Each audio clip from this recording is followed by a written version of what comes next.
اعوذ باللہ من الشیطان الرجیم، پناہ لیتا ہوں میں اللہ کی شیطان مردود سے۔ بسم اللہ الرحمن الرحیم، شروع اللہ کے نام سے جو بے حد مہربان نہایت رحم والے ہیں۔ قد افلح المؤمنون، تحقیق کے کامیاب ہو گئے ایمان والے۔ الذین هم فی صلاتهم خاشعون، جو اپنی نماز میں خشوع اختیار کرتے ہیں۔ والذین هم عن اللغو معرضون، اور جو بے فائدہ بات سے منہ پھیر لیتے ہیں۔ والذین هم للزکاة فاعلون، اور جو زکوٰۃ دیتے رہتے ہیں۔ والذین هم لفروجهم حافظون، اور جو اپنی شہوت کی جگہ کو تھامتے ہیں، حفاظت کرتے ہیں۔ الا علی ازواجہم او ما ملکت ایمانہم فانہم غیر ملومین، مگر اپنی بیویوں پر یا جس کے ان کے ہاتھ مالک ہیں یعنی باندیوں پر، اس لیے کہ ان پر اس میں کچھ الزام نہیں، ملامت نہیں۔ فمن ابتغى وراء ذلك فاولئک هم العادون، ہاں پھر جو کوئی اس کے سوا اور کچھ ڈھونڈے تو وہی حد سے آگے بڑھنے والے ہیں۔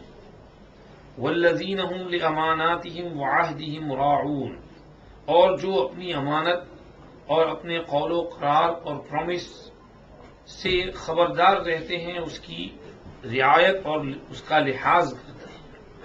والذین هم علی صلواتهم یحافظون، اور جو اپنی نمازوں کے پابند رہتے ہیں۔ اولئک هم الوارثون، یہی ہیں میراث لینے والے۔ الذین یرثون الفردوس، جو فردوس کے وارث بنیں گے۔ هم فیہا خالدون، وہ اس میں ہمیشہ رہیں گے۔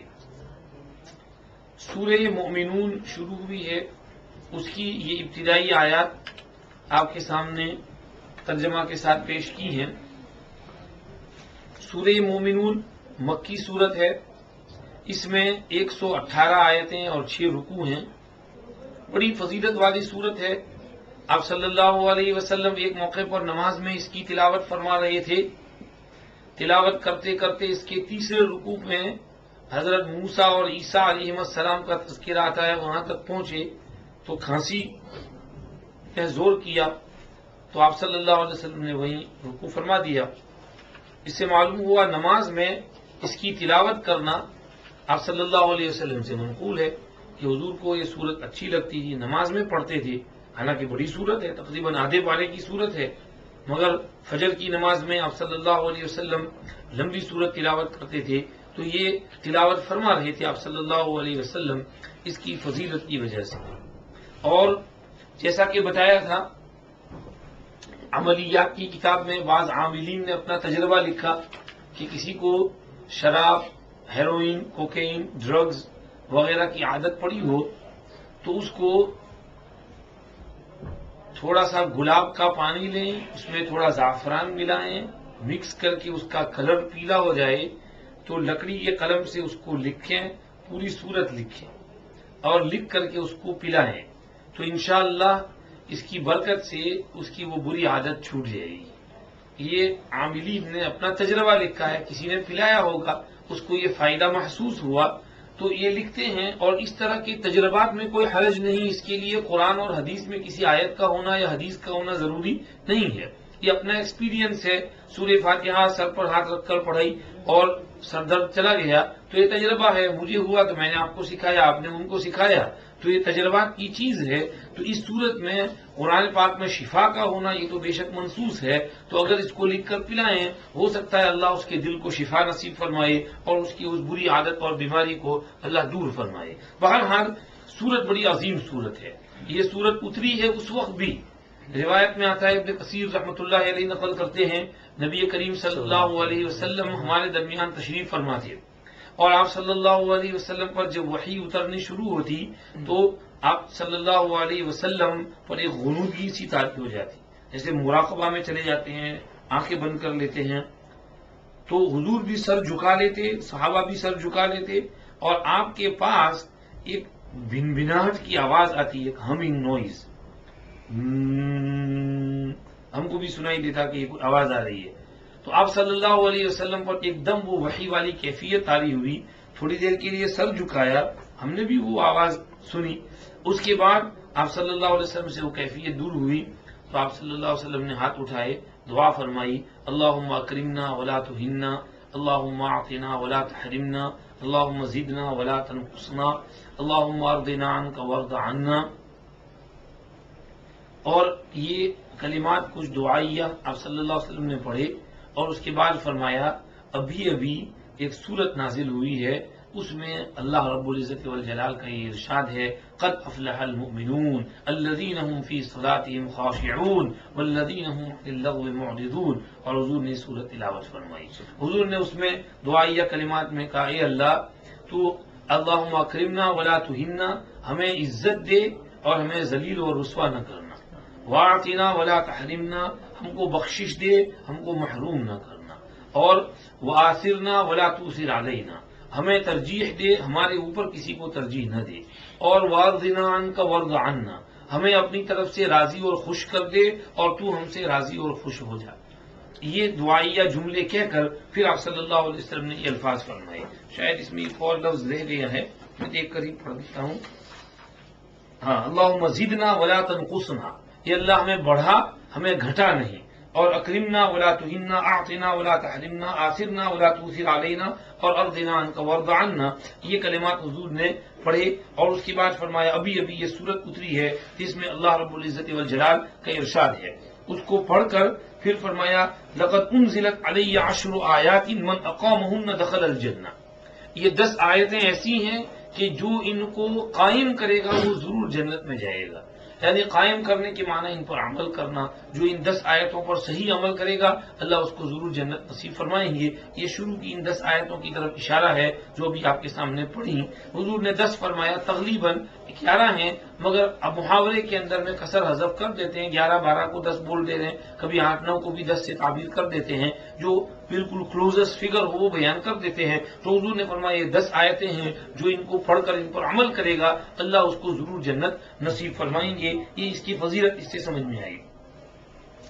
ابن کثیر یہ بھی نقل کرتے ہیں, حضرت عائشہ رضی اللہ عنہا سے کسی نے پوچھا کہ آپ صلی اللہ علیہ وسلم کے اخلاق کیا تھے, تو حضرت عائشہ رضی اللہ عنہ نے فرمایا قد افلح المؤمنون الذین هم فی صلاتهم خاشعون والذین هم عن اللغو معرضون. یہ آیتیں پڑھی, فرمایا یہ حضور کے اخلاق تھے, آپ کے اخلاق قرآن تھے, قرآن میں جو کچھ تھا آپ اس پر پورا عمل کرتے تھے, آپ چلتا پھرتا قرآن تھے آپ صلی اللہ علیہ وسلم, یہ آپ کے اعمال تھے. یہ حضرت عائشہ رضی اللہ عنہ سے نقل کیا ہے. اور اسی طرح یہاں پر ابن کثیر نے ایک اور روایت نقل کی حضرت انس رضی اللہ عنہ سے کہ آپ صلی اللہ علیہ وسلم نے فرمایا اللہ رب العزت والجلال نے جنت پیدا کی, خلق اللہ جنت عدن بیدہ لبنۃ من درۃ بیضاء ولبنۃ من زبرجدۃ خضراء ولبنۃ من یاقوتۃ حمراء ملاطها المسک حصباؤها اللؤلؤ وحشیشها الزعفران ثم قال لها انطقي فقالت قد افلح المؤمنون الذين هم في صلاتهم خاشعون والذين هم عن اللغو معرضون الى آخر الآيات. فقال الله سبحانه وتعالى وعزتي وجلالي لا يجاورني فيك بخيل. اللہ کے پاک پیغمبر صلی اللہ علیہ وسلم فرماتے ہیں اللہ نے جنت عدن کو اپنے ہاتھ سے بنایا اور اس کو ایسا بنایا کہ لبنۃ من درۃ بیضاء, ایک اینٹ تو اس کی نہایت بہترین خوبصورت سفید موتی کی ہے, اور وَلَبِنَةٌ مِّن زَبَرْجَدَةٍ خَضْرَاء, اور دوسری اینٹ بہترین سبز اور گرین کلر کے موتی کی ہے, وَلَبِنَةٌ مِّن یاقوتۃ حمراء, اور ایک اینٹ سرخ بہترین سرخ اور ریڈ روبیز اور یاقوت اور ڈائمنڈز کی ہے, اور اس طرح سے وہ اینٹیں اس کی جڑی ہوئی ہیں ایک دوسرے کے ساتھ. حصباؤها اللؤلؤ, اس کے اندر جو کنکر بچھے ہیں جیسے گارڈن میں گول گول سفید نرم پتھر بچھے ہوتے ہیں, تو اس میں پتھر جو بچھے ہیں وہ بھی ڈائمنڈز اور روبیز اور جولز اور پرلز ہیں. اور ملاطها المسک, اور حشیش و زعفران, اس کے اندر گاڑھا مٹی جو اینٹوں کو جوڑنے کے لیے سیمنٹ ہے وہ سیمنٹ بہترین تیز خوشبودار مشک سے بنائی گئی ہے, وہ سیمنٹ ہی مشک ہے, اسی میں سے وہ خوشبو آتی ہے. اور اس میں آگے حشیش و زعفران، اس کے گارڈن میں جو گھاس ہے وہ گھاس بہترین خوبصورت خوشبودار زعفران ہے، تو ہر طرف خوشبو ہی خوشبو، خوبصورتی ہی خوبصورتی، اور نہایت عمدہ اور بہترین جنت اللہ نے تیار کی۔ اس کے بعد جب وہ تیار ہوئی تو جنت کو کہا بول، تو جنت بولی قد افلح المؤمنون الذین هم فی صلاتهم خاشعون والذین هم عن اللغو معرضون۔ اللہ پاک سنتے رہے، اس کے بعد فرمایا وعزتی وجلالی لا یجاورنی فیک بخیل، میری عزت کی قسم، میرے جلال کی قسم، تیرے اندر میرے پاس کوئی بخیل نہیں رہے گا، میرا پڑوسی اور تیرا پڑوسی اس جنت عدن کے اندر بخیل آدمی نہیں ہوگا، جو سخی ہوگا اسی کو میں یہاں آنے دوں گا، جس میں بخیلی ہوگی اس کو یہاں نہیں آنے دوں گا۔ اندازہ لگاؤ اللہ پاک کو بخل سے کتنی نفرت ہے، اور سٹنجینس اور پیسے روک کر رکھنا یہ اللہ کو بالکل اچھا نہیں لگتا۔ اللہ نے کہا یہ جنت عدن ہے، سخی کو دوں گا، بخیل کو نہیں دوں گا۔ تو جنت عدن بھی ان کلمات کو بولی تھی قد افلح المؤمنون سے۔ آگے ان کلمات کی تشریح کو بھی اب سنتے جائیے۔ اللہ فرماتے ہیں قد افلح المؤمنون، کامیاب ہو گئے ایمان والے۔ افلح یفلح افلاحا کی معنی فائز المرام ہو جانا، سکسیسفل ہو جانا، کامیاب ہو جانا۔ اللہ پاک قرآن شریف میں جگہ جگہ اس لفظ کو یوز کرتے ہیں، قد افلح من تزکا وذکر اسم ربہ فصلی، قد افلح من زکاہا وقد خاب من دساہا، اولئک علی ھدی من ربہم واولئک ھم المفلحون۔ تو یہ فلاح اور کامیابی، سکسیس، ہم یہ سمجھتے ہیں کہ دنیا میں ہم ایگزام پاس ہو جائیں، ڈگری مل جائے، اچھا جاب مل جائے، پیسے انکم اچھی مل جائے، یہ ہماری سکسیس، ہماری کامیابی ہے۔ اللہ پاک کہہ رہے ہیں کہ چلو یہ تو ٹیمپرری سکسیس ہے، اصل کامیابی یہ نہیں ہے، اصل کامیابی تو ایمان والوں کی ہے جو ان کاموں کو کرتے ہیں۔ اور اس کو کہا اولئک علی ھدی من ربہم واولئک ھم المفلحون، جو ایمان صحیح رکھتے ہیں، نماز پڑھتے ہیں، زکوٰۃ دیتے ہیں اور ایمان ان کا صحیح ہے، یہ ہدایت پر ہیں، یہ کامیاب والے ہیں۔ جو اپنے دل کو پاک اور صاف کر لیتے ہیں، اپنے نفس کو سنوار لیتے ہیں، یہ کامیاب ہونے والے ہیں۔ اور یہاں پر فرمایا قد افلح المؤمنون، کامیاب ہو گئے وہ لوگ جن میں پہلی صفت تو یہ ہے کہ ان کا ایمان صحیح ہے۔ پہلی صفت ایمان صحیح ہونا چاہیے، ایمان میں کوئی رخنا اور دغدغہ اور کمی اور کمزوری اور شک اور ڈاؤٹ اور تذبذب اور اینچ پینچ نہیں ہونا چاہیے۔ ایمان ٹھوس اور مضبوط پہاڑ کی طرح مستحکم ہونا چاہیے۔ کوئی اس کو جھنجھوڑنے اور ہلانے کی کوشش کرے، چاہے کتنا اشکال اور اعتراض اور آبجیکشن کرے دین اسلام کے اوپر، مگر آدمی مضبوط ٹھوس جمع ہوا ہو، ہزار اشکالات اعتراض سنے تو بھی وہ ٹس سے مس نہ ہو۔ دیکھتے نہیں بعض لوگ باطل پر کتنے مستحکم ہوتے ہیں کہ وہ بالکل غلط ہیں، ان کو پتہ ہے کہ وہ غلط، پھر بھی اتنے ڈٹے ہوئے ہوتے ہیں کہ آپ ان کو ہزار دلیل پیش کرو مگر وہ اپنے باطل سے نہیں ہٹتے۔ تو کیا ایک مسلمان اپنے حق کے اوپر، اپنے ایمان کے اوپر اس طرح مضبوط جم نہیں سکتا، ڈٹ نہیں سکتا؟ بالکل ایمان مستحکم ہونا چاہیے، مضبوط اور ٹھوس اور راسخ ہونا چاہیے، اس میں تذبذب اور تزلزل کی گنجائش نہیں ہونی چاہیے، یہ صحیح معنی میں ایمان ہے۔ اسی لیے ایمان کا تعلق دل میں ہے، دل سے ہے۔ اللہ نے کہا اولئک کتب فی قلوبہم الایمان، صحابہ کی تعریف کی، کہا اللہ پاک نے صحابہ کے دلوں میں ایمان کو مضبوط کر دیا تھا۔ اور وحبب الیکم الایمان وزینہ فی قلوبکم وکرہ الیکم الکفر والفسوق والعصیان، سورہ حجرات میں کہا پیغمبر تمہارے سامنے موجود ہے، خدا نے ایمان کی محبت تمہارے دل میں پیوست کر دی ہے، ایمان کو تمہارے دلوں میں خوبصورت اور مزین کر دیا ہے، اور کفر اور فسق اور نافرمانی کو تمہارے نظر میں مکروہ اور برا بنا دیا ہے۔ کتنی بڑی صفت ہے کہ آدمی کو ایمان اچھا لگے، نماز اچھی لگے، روزہ اچھا لگے، تلاوت اچھی لگے، تو یہ ایمانیات کا اچھا لگنا یہ بھی اللہ کی ایک نعمت ہے، اور کفر کا برا لگنا، فسق اور نافرمانی کا برا لگنا یہ بھی ایک اللہ کی نعمت ہے۔ تو اس کو کہا کہ جن کا ایمان صحیح ہو وہ لوگ کامیاب۔ پہلی صفت یہ کہ ایمان صحیح ہونا چاہیے۔ حدیث جبریل میں آپ صلی اللہ علیہ وسلم سے پوچھا گیا مل ایمان، ایمان کیا ہے؟ آپ صلی اللہ علیہ وسلم نے فرمایا الایمان ان تؤمن باللہ وملائکتہ وکتبہ ورسلہ والیوم الآخر وتؤمن بالقدر خیرہ وشرہ۔ ایمان یہ ہے کہ ان سب چیزوں پر تیرا پکا یقین ہو، اللہ پر صحیح یقین، فرشتوں پر، کتابوں پر، رسولوں پر، آخرت کے دن پر، تقدیر پر۔ آخرت کے دن میں سب کچھ آ گیا، جنت، دوزخ، اور میدان حشر، پل صراط، میزان، حساب کتاب، حوض کوثر، شفاعت، یہ سب کچھ میدان حشر اور الیوم الآخر کے اندر آ جاتا ہے۔ دوسری زندگی میں فزیکلی اٹھنا اور اللہ کے دربار میں حاضر ہونا، اللہ کے سامنے کھڑا ہونا، اپنی زندگی کی ٹیپ کا ریوائنڈ ہونا، جواب دینا، یہ الیوم الآخر کے ذیل میں سارا آ جاتا ہے۔ تو تمام ایمانیات کے اوپر تمہارا ایمان صحیح ہو، یہ ہے الایمان ان تؤمن باللہ و ملائکتہ۔ اللہ نے کہا نمبر 1 کوالٹی تو ان کی کیا ہے؟ وہ ایمان والے ہیں، ان کا ایمان صحیح ہے۔ نمبر 2 الذین هم فی صلاتهم خاشعون، وہ جن کی نمازوں میں خشوع ہے۔ خشوع کا ترجمہ اردو میں تو ہم کرتے ہیں دھیان، استحضار۔ خشوع کی مختلف صفات آتی ہیں۔ نمبر 1 عبداللہ ابن عباس رضی اللہ عنہ کہتے ہیں فی صلاتہم خاشعون، یعنی خائفون ساکتون، کہ اپنی نماز میں وہ خوف کے ساتھ کھڑے رہتے ہیں اور چپ چاپ رہتے ہیں، نماز میں ادھر ادھر کی بات بولتے نہیں ہیں، اللہ کے خوف اور دھیان اور خاموشی اور سکوت کے ساتھ کھڑے رہتے ہیں۔ حضرت عبداللہ ابن زبیر رضی اللہ عنہ نماز میں کھڑے ہوتے تو لمبا قیام کرتے، اور کھڑے ہونے کی کیفیت ایسی ہوتی کہ ایسا لگتا جیسے کوئی سوکھی لکڑی کھڑی ہے، بالکل موشن لیس ہے، حرکت کوئی نہیں، اور ایک دم سکون کے ساتھ کھڑے رہتے تھے۔ تو نماز میں خشوع ہو، چپ چاپ کھڑے ہوں، دھیان سے کھڑے ہوں۔ حضرت حسن بصری رحمۃ اللہ علیہ کہتے تھے، علی کرم اللہ وجہہ سے منقول ہے کہ الذین هم فی صلاتہم خاشعون، مراد اس سے خشوع القلب، کہ جن کے دل میں خشوع ہو، اور دل میں جب خشوع ہوتا ہے تو اس کے اثرات اعضاء اور جوارح پر بھی پڑتے ہیں۔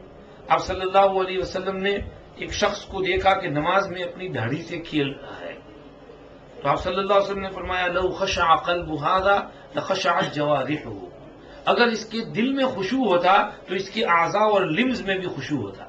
اس کے اعضاء اور جوارح حرکت کر رہے ہیں، یہ سائن ہے کہ اس کے دل میں خشوع نہیں ہے۔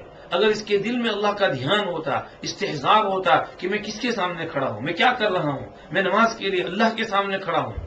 فرمایا کہ جب تم میں سے کوئی نماز پڑھتا ہے تو اللہ سے مناجات کر رہا ہوتا ہے، تو اگر تھوک بلغم بھی آ گیا تو سامنے نہ تھوکے اور دائیں طرف نہ تھوکے، بلکہ اپنے کپڑے کو لے کر کے اس کے کنارے میں ایک طرف سے کر لے، چادر کے کنارے پر، ٹیشو تو ہوتے نہیں تھے، تو چادر کے کنارے پر کر کے فرمایا لگا کر اس بلغم کو لگا کر کے اس کو مسل دے اور اس طرح سے کرے، لیکن سامنے نہ تھوکے، سائڈ پر نہ تھوکے۔ بعض جگہوں پر اس حدیثوں میں کہا ہے کہ اگر لیفٹ سائڈ پر تھوکنا ہو تو تھوک سکتا ہے، کیونکہ وہاں کارپیٹ نہیں ہوتی تھی، وہ تو مٹی پر نماز پڑھتے تھے، تو مٹی پر وہ تھوک ڈالا اور پھر اس کو مٹی کو اوپر نیچے کر دیا تو وہ تھوک جو ہے اندر دب گیا، وہ بلغم نکل گیا، تو تکلیف بھی دور ہو گئی، اور سمجھیے کہ بلغم بھی مسجد کو گندا کرنے والا نہ ہوا۔ تو وہاں حضور نے کہا فإن المصلی انما یناجی ربہ، کہ مصلی اپنے رب سے مناجات کر رہا ہوتا ہے۔ ایک حدیث میں فرمایا اقرب ما یکون العبد من ربہ اذا یکون ساجدا، بندہ اپنے رب کے سب سے قریب اس وقت ہوتا ہے جب سجدے میں ہوتا ہے، تو بالکل کلوز ہوتا ہے اپنے رب سے سجدے میں، تو قیام میں، رکوع میں، سجدے میں ادھر ادھر پاؤں سے کھیلنا سجدے کے اندر، رکوع میں ادھر ادھر دیکھنا اور قیام میں ادھر ادھر نظر کرنا، یہ سب خشوع کے منافی ہے۔ تو کوئی بھی ایسی حرکت جس میں محمد ابن سیرین یہ کہتے تھے کہ خشوع سے مراد نمبر 3 کہ نظر نیچی رکھنا۔ صحابہ کرام شروع میں نماز میں اپنی نظر اونچی رکھتے تھے، کبھی یوں بھی دیکھ لیتے، کبھی یوں بھی دیکھ لیتے، ادھر بھی نظر کر لیتے۔ اللہ پاک نے ارشاد فرمایا وَقُومُوا لِلَّهِ قَانِتِينَ، اللہ کے سامنے چپ چاپ ادب سے کھڑے رہو، تو پھر انہوں نے اپنی نظر نیچی کرنی شروع کر دی۔ اور اب فقہاء نے لکھا ادب یہ ہے کہ آدمی جب نماز میں کھڑا ہو تو اس کی نظر موضع السجود پر ہو، سجدے کی جگہ، رکوع میں جائے پاؤں کے اوپر ہو، اور جب کھڑا ہو تو بھی سجدہ کی جگہ کے اوپر ہو، اور سجدے کی جگہ سے ہٹ کر کے آگے نہ دیکھے، دیواروں پہ نہ دیکھے، گھڑی میں ٹائم نہ دیکھے، اور اس پہ نمازوں کا ٹائم ٹیبل ریڈ نہ کرے، اور ادھر ادھر چیز نہ دیکھے، مسجد کے سامنے روڈ ہو، گاڑیاں جا رہی ہوں، دکان ہو تو وہ دکان کی طرف نہ دیکھے، بلکہ اپنی نظر نیچی رکھے، یہ نماز میں خشوع ہوا، دھیان ہوا۔ تو یہ سب چیزیں گویا اس کے اندر شامل ہو جاتی ہیں۔ اسی لیے علامہ شبیر احمد عثمانی رحمۃ اللہ علیہ کا حاشیہ یہاں بہت اچھا ہے، میں اسی کو پڑھ دیتا ہوں آپ کے سامنے، وہ سب کچھ کور کر لیتا ہے۔ علامہ صاحب لکھتے ہیں خشوع کے معنی یہ ہیں کسی کے سامنے خوف اور ہیبت کے ساتھ ساکن اور پست ہو جانا۔ چنانچہ ابن عباس نے خاشعون کی تفسیر خائفون ساکنون سے کی ہے۔ قرآن کی آیت وَتَرَى الْأَرْضَ خَاشِعَةً، فَإِذَا أَنزَلْنَا عَلَيْهَا الْمَاءَ اهْتَزَّتْ وَرَبَتْ بھی اسی پر دلالت کرتی ہے کہ خشوع میں ایک طرح کا سکون اور تذلل معتبر ہے۔ زمین کو تم دیکھو گے کہ دبی ہوئی ہے، ہم پانی اتارتے ہیں تو وہ جھوم اٹھتی ہے اور اچھل پڑتی ہے، یعنی اس میں پودے اگنے لگتے ہیں۔ قرآن کریم میں خشوع کو وجوہ یعنی چہروں کے ساتھ، قرآن نے کہا وَخَشَعَتِ الْأَصْوَاتُ لِلرَّحْمَنِ فَلَا تَسْمَعُ إِلَّا ہمسا، تو وجوہ، ابصار اور اصوات تینوں کے ساتھ خشوع کو متعلق کیا ہے مختلف آیات میں۔ تو چہرے میں بھی خشوع، نظر میں بھی خشوع، آواز میں بھی خشوع۔ تو امام صاحب تلاوت بھی کر رہے ہوں تو وہ تلاوت کے اندر بھی خشوع ہونا چاہیے۔ جیسے ابھی امام صاحب عشاء کی نماز میں کتنا پیارا پڑھ رہے تھے، بالکل اطمینان کے ساتھ اور آرام آرام سے پڑھ رہے تھے، تو آواز بھی دبی ہوئی ہے، شور نہیں مچانا ہے، منہ پھاڑ پھاڑ کے چلانا نہیں ہے کہ شور مچائیں، نہیں، دبی ہوئی آواز سے خشوع کے ساتھ، اس دھیان کے ساتھ کہ میرے اللہ میری تلاوت کو سن رہے ہیں۔ پیچھے مسجد ساری سن رہی ہے، یہ نہیں، دھیان اللہ کی طرف ہو۔ یہ تو سن کر کے مسجد کے دروازے سے باہر نکلیں گے، بھول جائیں گے کیا پڑھا تھا اور کیا نہیں پڑھا تھا، کیسا پڑھا تھا، تھوڑی دیر واہ واہ کر لیں گے، بھول جائیں گے۔ اللہ پاک نہیں بھولتے، اللہ یاد رکھتے ہیں کہ میرے بندے نے کتنی پیاری تلاوت کی ہے۔ تو اللہ کو سنانے کے لیے آدمی دھیان سے خشوع کے ساتھ تلاوت کرے تو وجوہ، ابصار اور اصوات وغیرہ سب کی صفت قرار دیا ہے۔ ایک جگہ آیا الم یأن للذین آمنوا ان تخشع قلوبهم لذکر اللہ، تو وہاں پر خشوع کو قلب کی صفت بتایا۔ معلوم ہوتا ہے کہ اصل خشوع قلب کا ہے اور اعضائے بدن کا خشوع یہ قلب کے تابع ہے۔ جب نماز میں قلب خاشع اور خائف اور ساکن اور پست ہوگا تو خیالات بھی ادھر ادھر بھٹکتے نہیں پھریں گے، بلکہ ایک ہی مقصود یعنی حق تعالی شانوں پر خیالات جم جائیں گے۔ پھر اللہ کا خوف اور اس کی ہیبت اور سکون اور خضوع کے آثار بدن پر بھی ظاہر ہوں گی۔ مثلا بازو اور سر جھکانا، نگاہ نیچی رکھنا، ادب سے دست بستہ کھڑا ہونا، ادھر ادھر نہ تاکنا، کپڑے یا دھاری وغیرہ سے نہ کھیلنا، انگلیاں نہ چٹکانا، اور اس قسم کے بہت سے افعال اور احوال جو لوازم خشوع میں سے ہیں۔ احادیث میں عبداللہ ابن الزبیر اور حضرت ابو بکر صدیق رضی اللہ عنہما کے متعلق منقول ہے کہ نماز میں ایسے ساکن ہوتے تھے جیسے ایک بے جان لکڑی ہو۔ حضرت ابو بکر کی بیوی ایک دفعہ نماز میں ہلنے لگی تو حضرت ابو بکر صدیق رضی اللہ عنہ نے اتنے زور سے ڈانٹا کہ وہ قریب تھی کہ اس کی نماز ٹوٹ جائے۔ تو نماز میں یہ ہلنا ولنا یہ منع ہے، سکون کے ساتھ ادب سے ایک دم سمجھیے ہلے بغیر کھڑے رہو۔ تو اس کو کہا ابو بکر اس طرح نماز میں کھڑے ہوتے تھے جیسے ایک بے جان لکڑی ہو۔ کہا جاتا تھا کہ یہ نماز کا خشوع ہے۔ فقہا کا اس میں اختلاف ہے کہ آیا نماز بغیر خشوع کے صحیح اور مقبول ہو جاتی ہے یا نہیں۔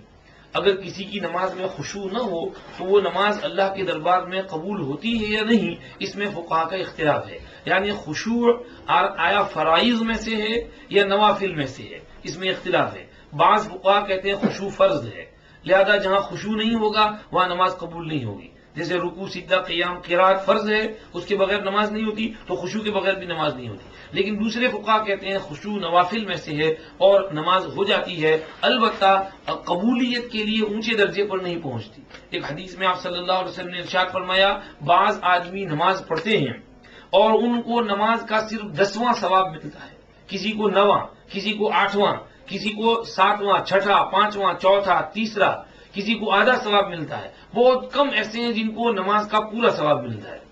یہ وجہ کیا ہے صرف 10واں ثواب ملنے کی؟ اس لیے کہ نماز میں وہ خشوع نہیں۔ تو قبولیت کے لیے، حسن قبول کے لیے خشوع ضروری ہے۔ خشوع ہوگا تو نماز اچھی طرح قبول ہوگی۔ صاحب روح المعانی نے لکھا ہے خشوع اجزائے صلاۃ کے لیے شرط نہیں، ہاں قبول صلاۃ کے لیے شرط ہے۔ میرے نزدیک یوں کہنا بہتر ہوگا کہ حسن قبول کے لیے شرط ہے، واللہ اعلم۔ احیاء العلوم میں اس کی شرح میں اس کی تفصیل ملاحظہ کی جائے۔ بہرحال انتہائی فلاح اور اعلیٰ کامیابی انہی مومنین کو حاصل ہوگی۔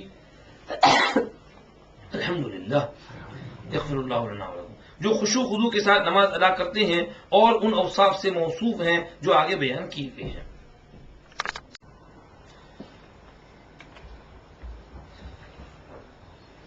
ہاں، تو خشوع کا بیان ہو رہا ہے، نماز خشوع کے ساتھ دھیان سے پڑھی جائے۔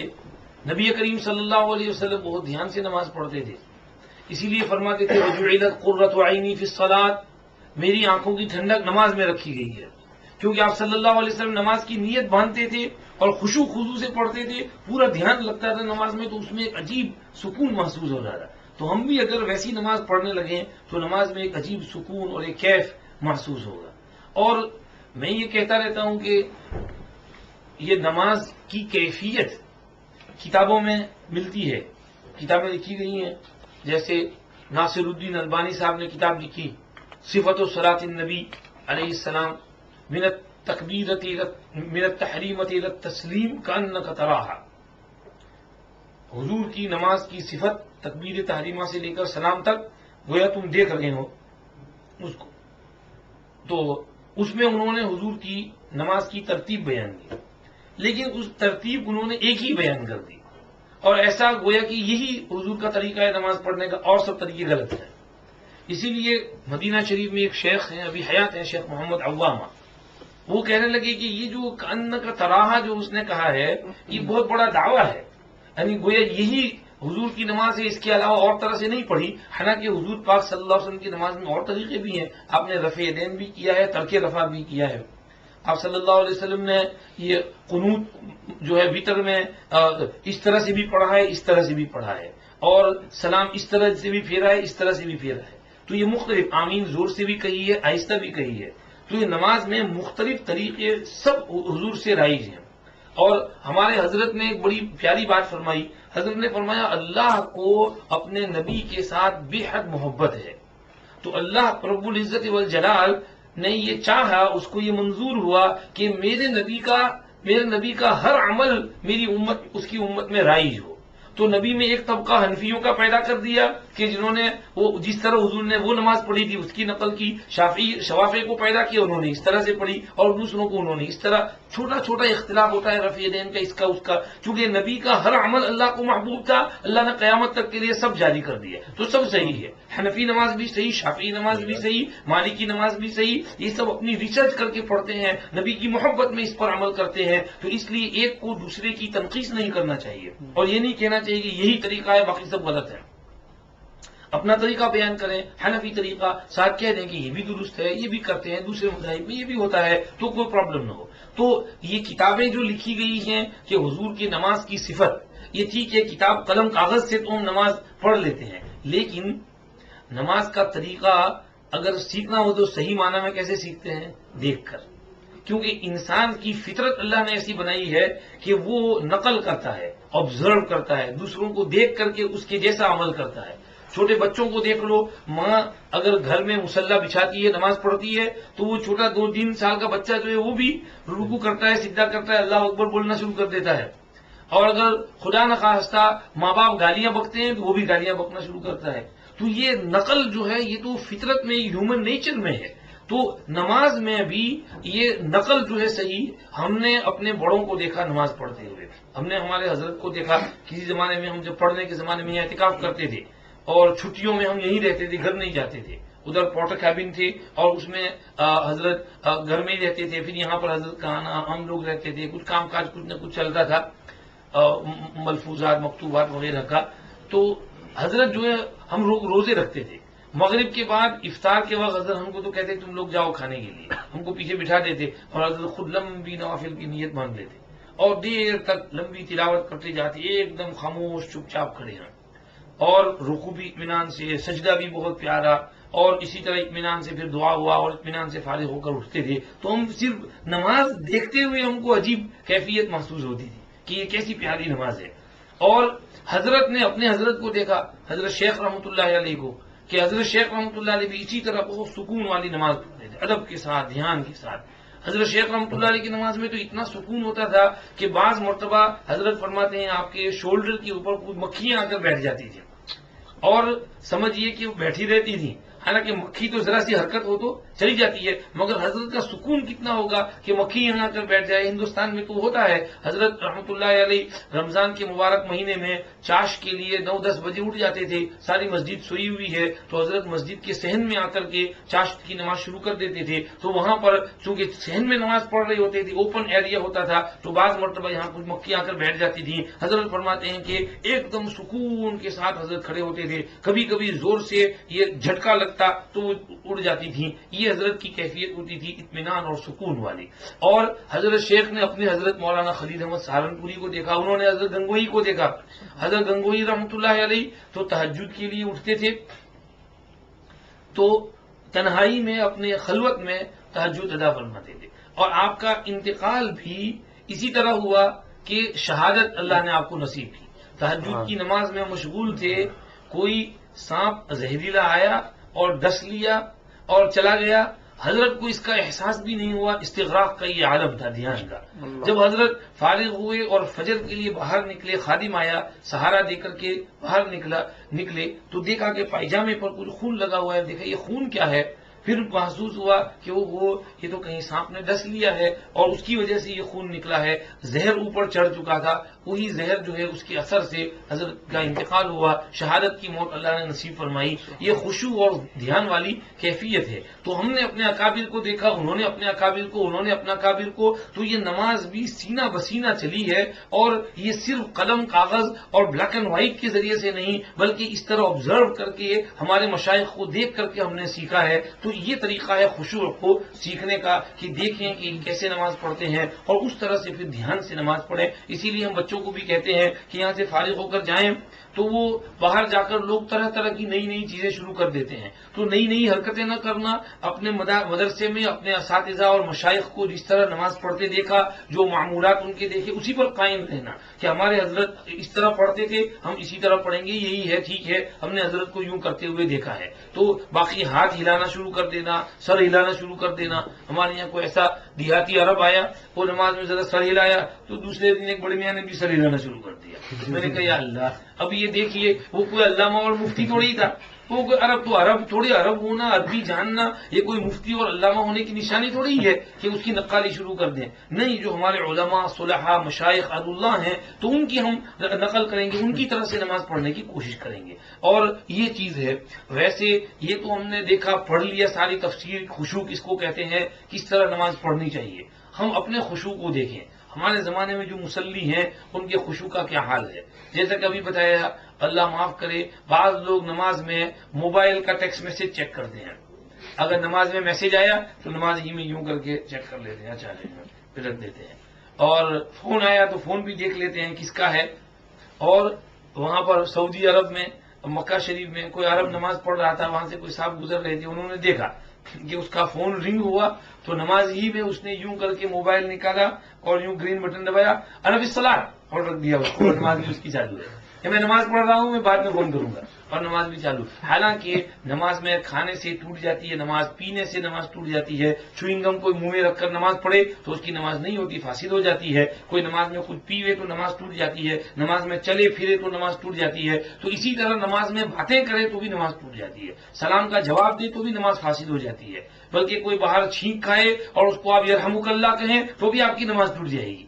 تو یہ نماز میں کوئی بھی نماز کے علاوہ باہر کی چیز نہیں ہونی چاہیے. بیچاروں کو یہ مسئلہ پتہ نہیں, کہتے ہیں انا فی الصلاۃ. بلکہ ایک میگزین میں تو پڑھا تھا, وہ ترکی میں کوئی امام نماز پڑھا رہا تھا, اس کا فون آیا تو اس نے فون نکال کر کے نماز پڑھاتے پڑھاتے 30 سیکنڈ کے لیے باتیں کی, آدھی منٹ کے لیے, اور پھر بات کر کے پھر فون رکھا اور نماز بھی اس کی چالو ہے.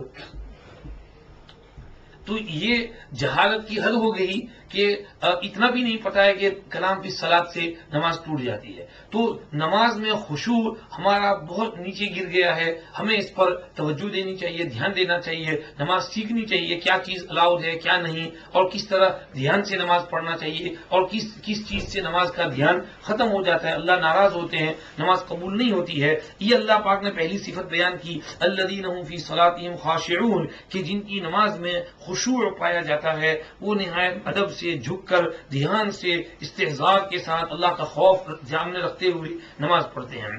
حضرت امام زین العابدین رحمۃ اللہ علیہ نماز کے لیے وضو کرتے تھے تو ان کا رنگ پیلا ہو جاتا تھا.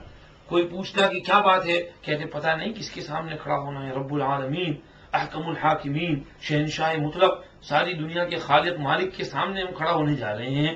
پتہ نہیں ہم سیدھے کھڑے رہیں گے نہیں, عبادت صحیح کریں گے نہیں, تو اس لیے ڈر لگتا ہے, اس لیے رنگ پیلا ہو جاتا تھا. اور بات بھی یہ ہے, اگر کسی کو پرائم منسٹر کے پاس, پریزیڈنٹ کے پاس, کوئین کے پاس کچھ کام ہو, اپوائنٹمنٹ ملے, تو 6 مہینے سال تو اس کو اپوائنٹمنٹ ملانے کے اندر لگ جائیں اور موقع ملے 10 منٹ کا اس کو موقع دیا جائے تو اچھی طرح بن تھن کر جائے گا۔ اب اگر جب وہاں پر پہنچا اس کے پارلیمنٹ میں پیلس میں اور پھر وہاں جا کر اس 10 منٹ میں وہ ادھر ادھر دیکھتا پھرے کہ ہاں یہ بہت اچھا ہے، یہ بہت خوبصورت ہے، یہ رنگ بہت اچھا ہے، یہ ڈیزائن بہت اچھی ہے، تو وہ 10 منٹ تو اس نے ایسے ہی ضائع کر دیے۔ تو ہونا یہ چاہیے کہ جب وہ گیا ہے وہ وصول کرے گا، پوری بات کرے گا، اس کا جو مقصد ہے، جو مدعا ہے، جو بات کہنی ہے، جلدی 10 منٹ کے اندر وہ بات کہہ دے گا۔ تو اسی طرح ہم جب اللہ کے سامنے ہم کو موقع ملا ہے تو اللہ کے ساتھ مناجات اور اللہ کی عبادت کا، تو ہمارا دھیان ادھر ادھر نہیں جانا چاہیے، اللہ کی طرف دھیان ہونا چاہیے۔ بزرگ فرمایا کرتے تھے ابن آدم من مثلو، تیرے جیسا کون ہے؟ خلی بینک وبین المحراب والماء کلما شئت دخلت علی اللہ، اللہ پاک نے تجھے پانی اور محراب کو تنہا چھوڑ دیا ہے، جب تیرا جی چاہے اللہ کے سامنے آ جا، پانی سے وضو کر، مصلی بچھا، محراب میں آ جا، اللہ کے سامنے کھڑا ہو کر اللہ سے بات کرنا شروع کر دے۔ حضرت عیسیٰ علیہ السلام حواریین سے کہتے تھے یا معشر الحواریین کلموا اللہ کثیرا وکلموا الناس قلیلا، حواریو اللہ سے باتیں زیادہ کرو، لوگوں سے باتیں کم کرو۔ انہوں نے پوچھا کیف نکلم اللہ کثیرا، ہم اللہ سے کیسے زیادہ باتیں کریں؟ تو حضرت عیسیٰ علیہ السلام نے جواب دیا اخلو بمناجاتہ اخلو بدعائہ، خلوت اور تنہائی میں اللہ سے مناجات کرو اور خلوت اور تنہائی میں اللہ سے دعائیں مانگو، یہ اللہ کے ساتھ کلام کرنا ہے۔ تو اللہ پاک نے ہم کو نماز جیسی اتنی بڑی دولت دی ہے، معراج میں حضور کو بلایا، زکوٰۃ یہاں دی، روزہ یہاں دیا، حج یہاں دیا، لیکن نماز کے لیے اوپر بلایا اور وہاں پر اللہ نے نماز جیسی نعمت نصیب فرمائی۔ تو اب ہم نے وہ 5 نمازیں دھیان سے پڑھنی ہے، خشوع اور خضوع کا لحاظ رکھنا ہے۔ اس کو کہا کہ نمبر 1 صفت ایمان والوں کی یہ ہے کہ الذین هم فی صلاتہم خاشعون، ان کی نماز میں بالکل خشوع اور دھیان پایا جاتا ہے، استحضار اور خوف کے ساتھ وہ نماز پڑھتے ہیں، غفلت کے ساتھ نہیں، بے توجہی کے ساتھ نہیں۔ والذین هم عن اللغو معرضون، اور جو لغو بات سے منہ پھیر لیتے ہیں، لغو بات، نکمی بات یعنی فضول اور بیکار مشغلے۔ لغو بیکار بات کی تفسیر ایک تو یہ کی گئی شرک، کہ شرک سے وہ اعراض کرتے ہیں، منہ پھیر لیتے ہیں، نماز میں عبادات میں ریا نہیں کرتے، دکھاوا نہیں کرتے، شو اپ نہیں کرتے، اخلاص کے ساتھ اللہ کے لیے نماز پڑھتے ہیں۔ نمبر 2 دوسری تفسیر لغو کی گئی معاصی، گناہ، کہ یہ لوگ گناہوں سے منہ پھیر لیتے ہیں اور اعراض کرتے ہیں۔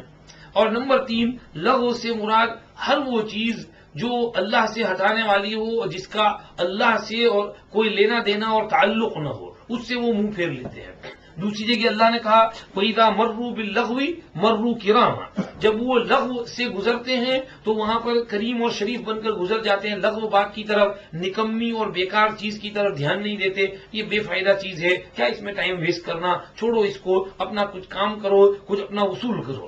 یہ حضرات کیا ہوتے تھے، کام کاج میں بزی رہتے تھے، مشغول رہتے تھے، تسبیح بھی ان کی چلتی رہتی تھی، کہیں پر کام کر رہے ہیں کتب خانے میں، پیکنگ ویکنگ، کتابوں کی تصحیح وغیرہ، تو پیکنگ بھی چالو ہے، ذکر بھی چالو ہے، تسبیح بھی چالو ہے، تلاوت بھی چالو ہے۔ حضرت جنید بغدادی رحمۃ اللہ علیہ کے متعلق ان کے شاگرد ابو جعفر الخلدی بیان کرتے ہیں کہ مجھے یہ خبر پہنچی کہ حضرت جنید بغدادی رحمۃ اللہ علیہ دکان چلاتے تھے بازار میں، مارکیٹ میں، اور اس کے باوجود ان کا روزانہ کا وظیفہ 300 رکعت نفل اور 30,000 تسبیحات تھیں۔ یعنی وہ کام بھی ان کا چل رہا، دکان بھی چل رہی، تجارت بھی اپنی کر رہے ہیں، تسبیح بھی ان کی چالو ہے، گاہک آتا ہے اس کے ساتھ سامنے بات بھی کرتے ہیں، پیشی بھی کرتے ہیں، سودا بھی ہوتا ہے اور کام کا تسبیح بھی ان کی چالو ہے۔ تو آدمی ذکر فکر میں مشغول رہے اور بیکار لغویات وغیرہ سے پرہیز کرے۔ لغویات کے اندر جس طرح شرک آ گیا، گناہ آ گئے، بے فائدہ چیزیں آ گئیں، تو اسی طرح اس میں کمپیوٹر گیمز بھی آ گئیں، ٹی وی بھی آ گیا، اور یہ انٹرنیٹ اور فلم اور یہ چیزیں بھی آ گئیں۔ یہ سب جو ہے دینی اعتبار سے لغویات ہیں، ان سے اعراض کیا جائے اور آدمی ان سے کٹ کر کے رہے۔ اگر گیم کھیلنا ہو تو ایسی گیم کھیلے کہ جو کسی طرف فائدہ کرنے والی ہو، ورزش جس میں ہوتی ہو، جیسے فٹ بال میں ورزش ہو، بھاگ دوڑ ہو، ٹریننگ ہو، ریسنگ ہو، واکنگ ہو، سوئمنگ ہو، تو اس میں ورزش ہوتی ہے، فائدہ ہے۔ اگر جسمانی ورزش نہیں تو ذہنی ورزش ہوتی ہے کہ ذہن اس میں شارپ ہوتا ہے، تیز ہوتا ہے، تو ایسی کوئی گیم کھیلیں ٹھیک ہے، اور کھیلیں تو بھی تھوڑی دیر کے لیے، 10 منٹ، 15 منٹ، 20 منٹ، اور جب ذرا سی بشاشت آ گئی تو پھر اپنا کام کے اندر مشغول ہو گئے، کیونکہ انسان ہے وہ ایک چیز پر روٹین پر تو رہتا نہیں، ہر وقت پڑھنا، ہر وقت ذکر یہ تو نہیں ہوتا، بعض مرتبہ طبیعت اکتاتی بھی ہے، خاص طور پر بچوں کو ذرا تھوڑی تفریح کی بھی ضرورت پڑتی ہے، تو تفریح کے لیے ذرا تھوڑا اپنا روٹین چینج کر لیں، تھوڑا سا کھیل لیا تھوڑی دیر کے لیے اور پھر اپنے کام میں مشغول ہو گئے۔ عبداللہ ابن عباس رضی اللہ عنہ شاگردوں کو سبق پڑھاتے تھے، جب دیکھتے کہ اب طلبہ جو ہیں وہ ذرا تھک گئے ہیں تو کہتے تھے الاحمزو، چلو یار ذرا کھٹی باتیں کرتے ہیں، تو پھر ذرا ادھر ادھر کی باتیں شروع کرتے، کوئی قصے کہانیاں، اور جب دیکھتے کہ اب طبیعت فریش ہو گئی تو پھر اپنا پڑھانا شروع کرتے۔ ہم سہارنپور گئے پڑھنے کے لیے، شیخ یونس صاحب کے پاس پہنچے تو عصر بعد شیخ جو اپنا بخاری شریف کا مطالعہ کر رہے تھے، تو مطالعہ کرتے کرتے فرمانے لگے چلو ذرا تفریح کر لیتے ہیں، تو میں سمجھا تفریح کر لیتے ہیں یعنی وہاں سہارنپور یو پی وغیرہ میں یہ اساتذہ جو ہیں باہر واک کرنے کے لیے جاتے ہیں لمبا، میں سوچا واک کرنے کے لیے جائیں گے، تو حضرت نے وہ بخاری شریف بند کی اور وہاں پر کچھ اردو کے رسائل آئے ہوئے تھے میگزین، تو وہ اردو رسالے پڑھنے شروع کر دیے۔ میں عجیب حیران ہو گیا، شیخ سمجھ گئے کہ اس کے دل میں کیا خیال گزر رہا ہے، فرمانے لگے بھائی یہی ہماری تفریح ہے کہ ہمارا جو بخاری شریف کا کتابوں کا مطالعہ ہے تھوڑی دیر کے لیے اس سے اپنا ذہن ہٹا کر کے ادھر جو ہے وہ تھوڑا رسالہ پڑھنا شروع کر دیا، یہ تفریح ہے۔ تو تھوڑی دیر کے لیے آدمی اپنا ذہن دوسری طرف متوجہ کرے اور پھر اپنا اس میں لگ جائے تو کوئی حرج نہیں۔ بچوں کے لیے کامن روم بنایا ہے، تھوڑی دیر کے لیے کھیلیں اور اس کے بعد پھر اپنا پڑھنا شروع کر دیں تو اس میں حرج نہیں ہے، اس کی گنجائش ہے، لیکن لغویات، بیکار بے فائدہ چیزیں جو ہیں اور اس میں مست ہو جانا اور یہ جو ہے مناسب نہیں ہے، اور یہ چیز ہے والذین هم عن اللغو معرضون۔ آدمی نیوز ویوز بھی دیکھے تو اس نیت سے کہ بھئی چلو تھوڑا سا کچھ امت کا کچھ غم اور فکر پیدا ہوگی، ہمدردی پیدا ہوگی، دعا کریں گے اللہ سے، تو تھوڑا سا کبھی کبھار دیکھ لیا، کوئی بات اہم ہوئی اور اس کو سن لیا دیکھ لیا تو حرج نہیں ہے، اخبار میں پڑھ لیا، لیکن یہ کہ اس کا عادی بن جانا، گھنٹوں کے گھنٹوں 24 آور نیوز پر بیٹھے رہنا، یہ کوئی مناسب چیز نہیں ہے، یہ بھی لغویات کے ذیل میں شامل ہو جائے گی۔ اس کو کہا والذین هم عن اللغو معرضون۔ آگے والذین هم للزکاة فاعلون، اور جو زکوٰۃ دیتے رہتے ہیں، زکوٰۃ دیتے رہتے ہیں، تیسری صفت آئی۔ زکوٰۃ کی یہاں دو تفسیریں آئیں۔ نمبر ایک تفسیر تو زکوٰۃ سے مراد مال میں اللہ کا جو حق ہے جو غریبوں کو دینا ہے وہ ادا کرنا، اور وہ ہے سرپلس بچے ہوئے مال میں سے 2.5% غریب کو دے دینا، زکوٰۃ کی حالت ہے۔ اس پر سوال ہے کہ یہ سورت تو مکی ہے، مکہ مکرمہ میں حضور پر اتری ہے، اور زکوٰۃ کے احکام تو مدینہ شریف میں اترے تھے، تو پھر یہاں زکوٰۃ کیسے آ گئی؟ تو اس کا جواب ابن کثیر رحمۃ اللہ علیہ دیتے ہیں کہ زکوٰۃ کا اجمالی حکم مکہ شریف میں آ گیا تھا اور تفصیلی احکامات یہ مدینہ شریف میں اترے۔ نصاب وغیرہ مدینہ شریف میں بتایا کہ 2.5% دینا ہے، اور اونٹ میں سے اتنا، اور گائے میں سے اتنا، اور بکریوں میں سے اتنا، اور سونے چاندی میں سے اتنا، اور مال تجارت میں سے اتنا، اور یہ اپنا پیداوار زمین میں سے ہو تو اس میں سے عشر یا نصف العشر، یہ تفاصیل مدینہ شریف میں اتری، ورنہ اجمالی طور پر نماز کا حکم، زکوٰۃ کا حکم یہ تو مکہ شریف میں بھی آ چکا تھا۔ چنانچہ سورہ مزمل کے اخیر میں بھی ہے وَأَقِیمُوا الصَّلَاةَ وَآتُوا الزَّکَاةَ وَأَقْرِضُوا اللَّهَ قَرْضًا حَسَنًا، اور سورہ مزمل مکیہ ہے، معلوم ہوا زکوٰۃ کا حکم مکہ شریف میں بھی آ گیا تھا، تفاصیل وہاں اتری ہے۔ تو یہاں والذین هم للزکاة فاعلون سے ایک تفسیر تو یہ ہے کہ زکوٰۃ کے معنی اپنے مال میں سے اللہ کا جو حق ہے وہ ادا کرنا۔ نمبر دو، ابن کثیر کہتے ہیں بعض مفسرین نے یہ کہا کہ یہاں زکوٰۃ سے مراد تزکیہ نفس ہے، کہ جو اپنے نفس کی پاکی کرتے ہیں اور نفس کا تزکیہ اور اس کی صفائی کرتے ہیں، کیونکہ اللہ نے دوسری کی کہا ہے قد افلح من زکاہا وقد خاب من دساہا، قد افلح من تزکا وذکر اسم ربہ فصلی، تو اس لیے یہاں پر انہوں نے کہا والذین هم للزکاة فاعلون، جو پاکی اور صفائی کا کام کرتے ہیں، یعنی اپنے دل کو پاک کرتے ہیں، دل کی صفائی کرتے ہیں، اور دل کی صفائی بھی بہت ضروری ہے۔ آپ صلی اللہ علیہ وسلم نے ارشاد فرمایا میں تم کو جنت والا آدمی بتاؤں؟ صحابہ نے کہا ضرور بتائیے یا رسول اللہ۔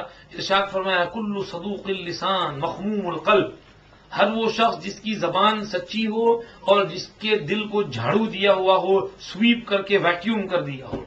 صحابہ نے کہا یا رسول اللہ ھذا صدوق اللسان نعرفه فما مخموم القلب، زبان کا سچا تو ہم سمجھتے ہیں لیکن دل کا جھاڑو دیا ہوا کیا ہے؟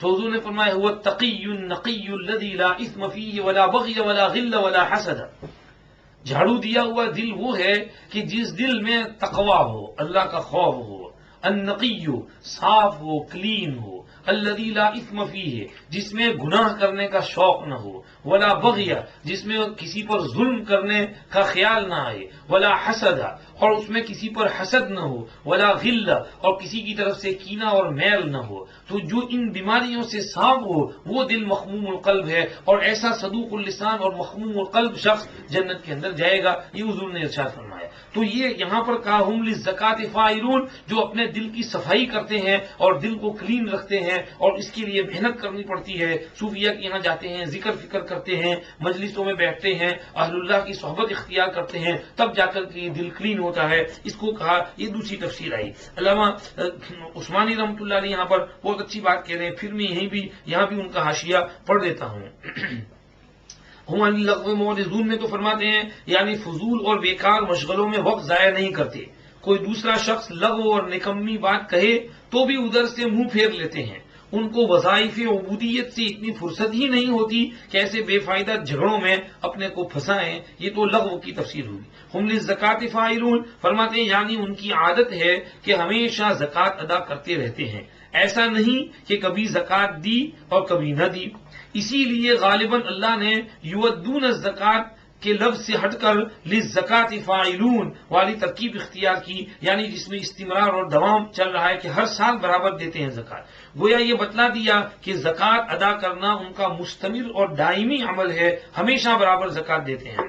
مترجم محقق قدس اللہ روحہ نے دیا کرتے ہیں کہہ کر ادھر ہی اشارہ کیا ہے. بعض مفسرین نے یہاں زکوٰۃ کو طہارت اور پاکیزگی یعنی تزکیہ نفس کے معنی میں لیا ہے. گویا آیت حاضرہ کو قد افلح من تزکا اور قد افلح من زکاہا کے مشابہ قرار دیا. اگر یہ مراد ہو تو اس کے مفہوم کو عام رکھا جائے، جس میں بدن کا، دل کا، مال کا پاک رکھنا سب شامل ہو. بدن کا پاک رکھنا، دل کا پاک رکھنا اور مال کا پاک رکھنا، یہ سب اس میں داخل ہو جائے. زکوٰۃ صدقات بھی ایک قسم کی مالی